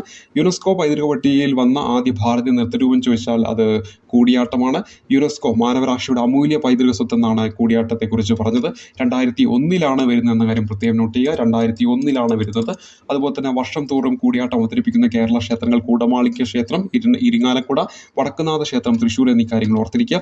കൂടിയാട്ട കലാകാരന്മാരാണ് അമ്മന്നൂർ മാധവ ചാക്യാർ, അമ്മന്നൂർ മണിമാധവ ചാക്യാർ, പൈൻകുളം രാമൻ ചാക്യാർ എന്നീ പേരുകൾ ഓർത്തിരിക്കുക. ഇനി കൂത്ത് കൂടിയാട്ടത്തിന്റെ ഒരു ഭാഗമായും അതുപോലെ തന്നെ കൂടിയാട്ടത്തിൽ നിന്ന് വേറിട്ടും ക്ഷേത്രങ്ങൾ അവതരിപ്പിക്കുന്ന കലാരൂപമാണ് കൂത്ത് എന്ന കാര്യം ഓർക്കുക. കൂടിയാട്ടത്തിന്റെ ഒരു ഭാഗമായിട്ടോ അല്ലെങ്കിൽ കൂടിയാട്ടത്തിൽ നിന്ന് വേറിട്ടും ക്ഷേത്രത്തിൽ അവതരിപ്പിക്കുന്ന കലാരൂപം ഏതാണ്? ഉത്തരമായിട്ട് വരേണ്ടത് കൂത്താണ്. ഈ കൂടിയാട്ടം അവതരിപ്പിക്കുന്ന കൂത്തമ്പലത്തിൽ എന്ന് പറഞ്ഞ പോലെ തന്നെ ഈ കൂത്തും അവതരിപ്പിക്കുന്ന അവിടെ തന്നെയാണ് കൂത്തമ്പലത്തിലാണ്, അല്ലെങ്കിൽ അതിനെ കൂത്തുതറ എന്നും കൂടെ പറയും. അപ്പോൾ കൂടിയാട്ടത്തിന്റെ ഒരു ഭാഗമായോ അല്ലെങ്കിൽ കൂടിയാട്ടത്തിൽ നിന്ന് വേറിട്ടോ ക്ഷേത്രങ്ങളിൽ അവതരിപ്പിക്കുന്ന കലാരൂപമാണ് ഏതെന്ന് പറയുന്നത് കൂത്ത് എന്ന കാര്യം ഓർത്തിരിക്കുക. ഇത് അവതരിപ്പിക്കുന്നത് കൂടിയാട്ടം പോലെ തന്നെ കൂത്തമ്പലത്തിലാണ്. ഏകാംഗ അഭിനയ ശൈലി പിന്തുടരുന്ന കലാരൂപമാണ് ഏത്? കൂത്ത് എന്ന കാര്യം ഓർക്കുക. ഏകാംഗ അഭിനയ ശൈലി പിന്തുടരുന്ന കലാരൂപം ഏതാണ്? കൂത്താണ്. നങ്ങ്യാർ കൂത്ത്, നങ്ങ്യാർമാർ മാത്രം നടത്തുന്ന കൂത്തിനെയാണ് എന്തെന്ന് പറയുന്നത്? നങ്ങ്യാർ കൂത്ത് എന്ന് പറയുന്നത്. നങ്ങ്യാർ നമ്മൾ പറഞ്ഞു സ്ത്രീ കഥാപാത്രമാണ്. അപ്പോൾ എന്താണ്? നങ്ങ്യാർമാർ മാത്രം നടത്തുന്ന കൂത്ത് നങ്ങ്യാർ കൂത്ത് എന്നറിയപ്പെടുന്നു. മിഴാവ് കൂത്തിലും കൂടിയാട്ടത്തിലും ഉപയോഗിക്കുന്ന സംഗീത ഉപകരണമാണ് ഏത്? മിഴാവ് എന്ന കാര്യം ഓർക്കുക. അപ്പോൾ കൂത്തുമായിട്ട് ബന്ധപ്പെട്ട് അറിഞ്ഞിരിക്കേണ്ട എന്താണ്? കൂടിയാട്ടത്തിന്റെ ഒരു ഭാഗമായിട്ട് അല്ലെങ്കിൽ കൂടിയാട്ടത്തിൽ നിന്ന് വേറിട്ടോ ക്ഷേത്രത്തിൽ അവതരിപ്പിക്കുന്ന കലാരൂപമാണ്. ഇത് അവതരിപ്പിക്കുന്ന കൂത്തമ്പലത്തിലാണ്. കൂത്തുതറ എന്നും പറയുന്നു. ഏകാംഗ അഭിനയശൈലി പിന്തുടരുന്ന കലാരൂപമാണ്. നങ്ങ്യാർ കൂത്ത് എന്ന് പറഞ്ഞാൽ നങ്ങ്യാർമാർ മാത്രം നടത്തുന്ന കൂത്താണ്. ഈ കൂത്തിലും അതുപോലെ തന്നെ കൂടിയാട്ടത്തിലും ഉപയോഗിക്കുന്ന വാദ്യോപകരണമാണ് ഏത്? മിഴാവ് എന്ന കാര്യം ഓർത്തിരിക്കുക. ഇനി മാർഗി എന്ന് പറയുന്ന ഒരു സംഘടനയുണ്ട്. കഥകളിയുടെയും അതുപോലെ തന്നെ കൂടിയാട്ടത്തിന്റെയും പുനരുദ്ധാരണത്തിനായിട്ട് പ്രവർത്തിക്കുന്ന സംഘടനയാണ് മാർഗി എന്ന് പറയുന്ന സംഘടന. മാർഗി എന്ന് പറയുന്ന സംഘടനയാണ് ഈ പറയുന്ന കഥകളിയുടെയും അതുപോലെ തന്നെ കൂടിയാട്ടത്തിന്റെയും ഒക്കെ പുനരുദ്ധാരണത്തിനായിട്ട് പ്രവർത്തിക്കുന്ന സംഘടന. ഇതിന്റെ ആസ്ഥാനം എവിടെയാണെന്ന് ചോദിച്ചിട്ടുണ്ടെങ്കിൽ തിരുവനന്തപുരത്താണ്. അപ്പോൾ തിരുവനന്തപുരത്താണ് മാർഗി എന്ന് പറയുന്ന ഈ ഒരു സംഘടനയുടെ ആസ്ഥാനം സ്ഥിതി ചെയ്യുന്നത് എന്ന കാര്യം ഓർത്തിരിക്കുക.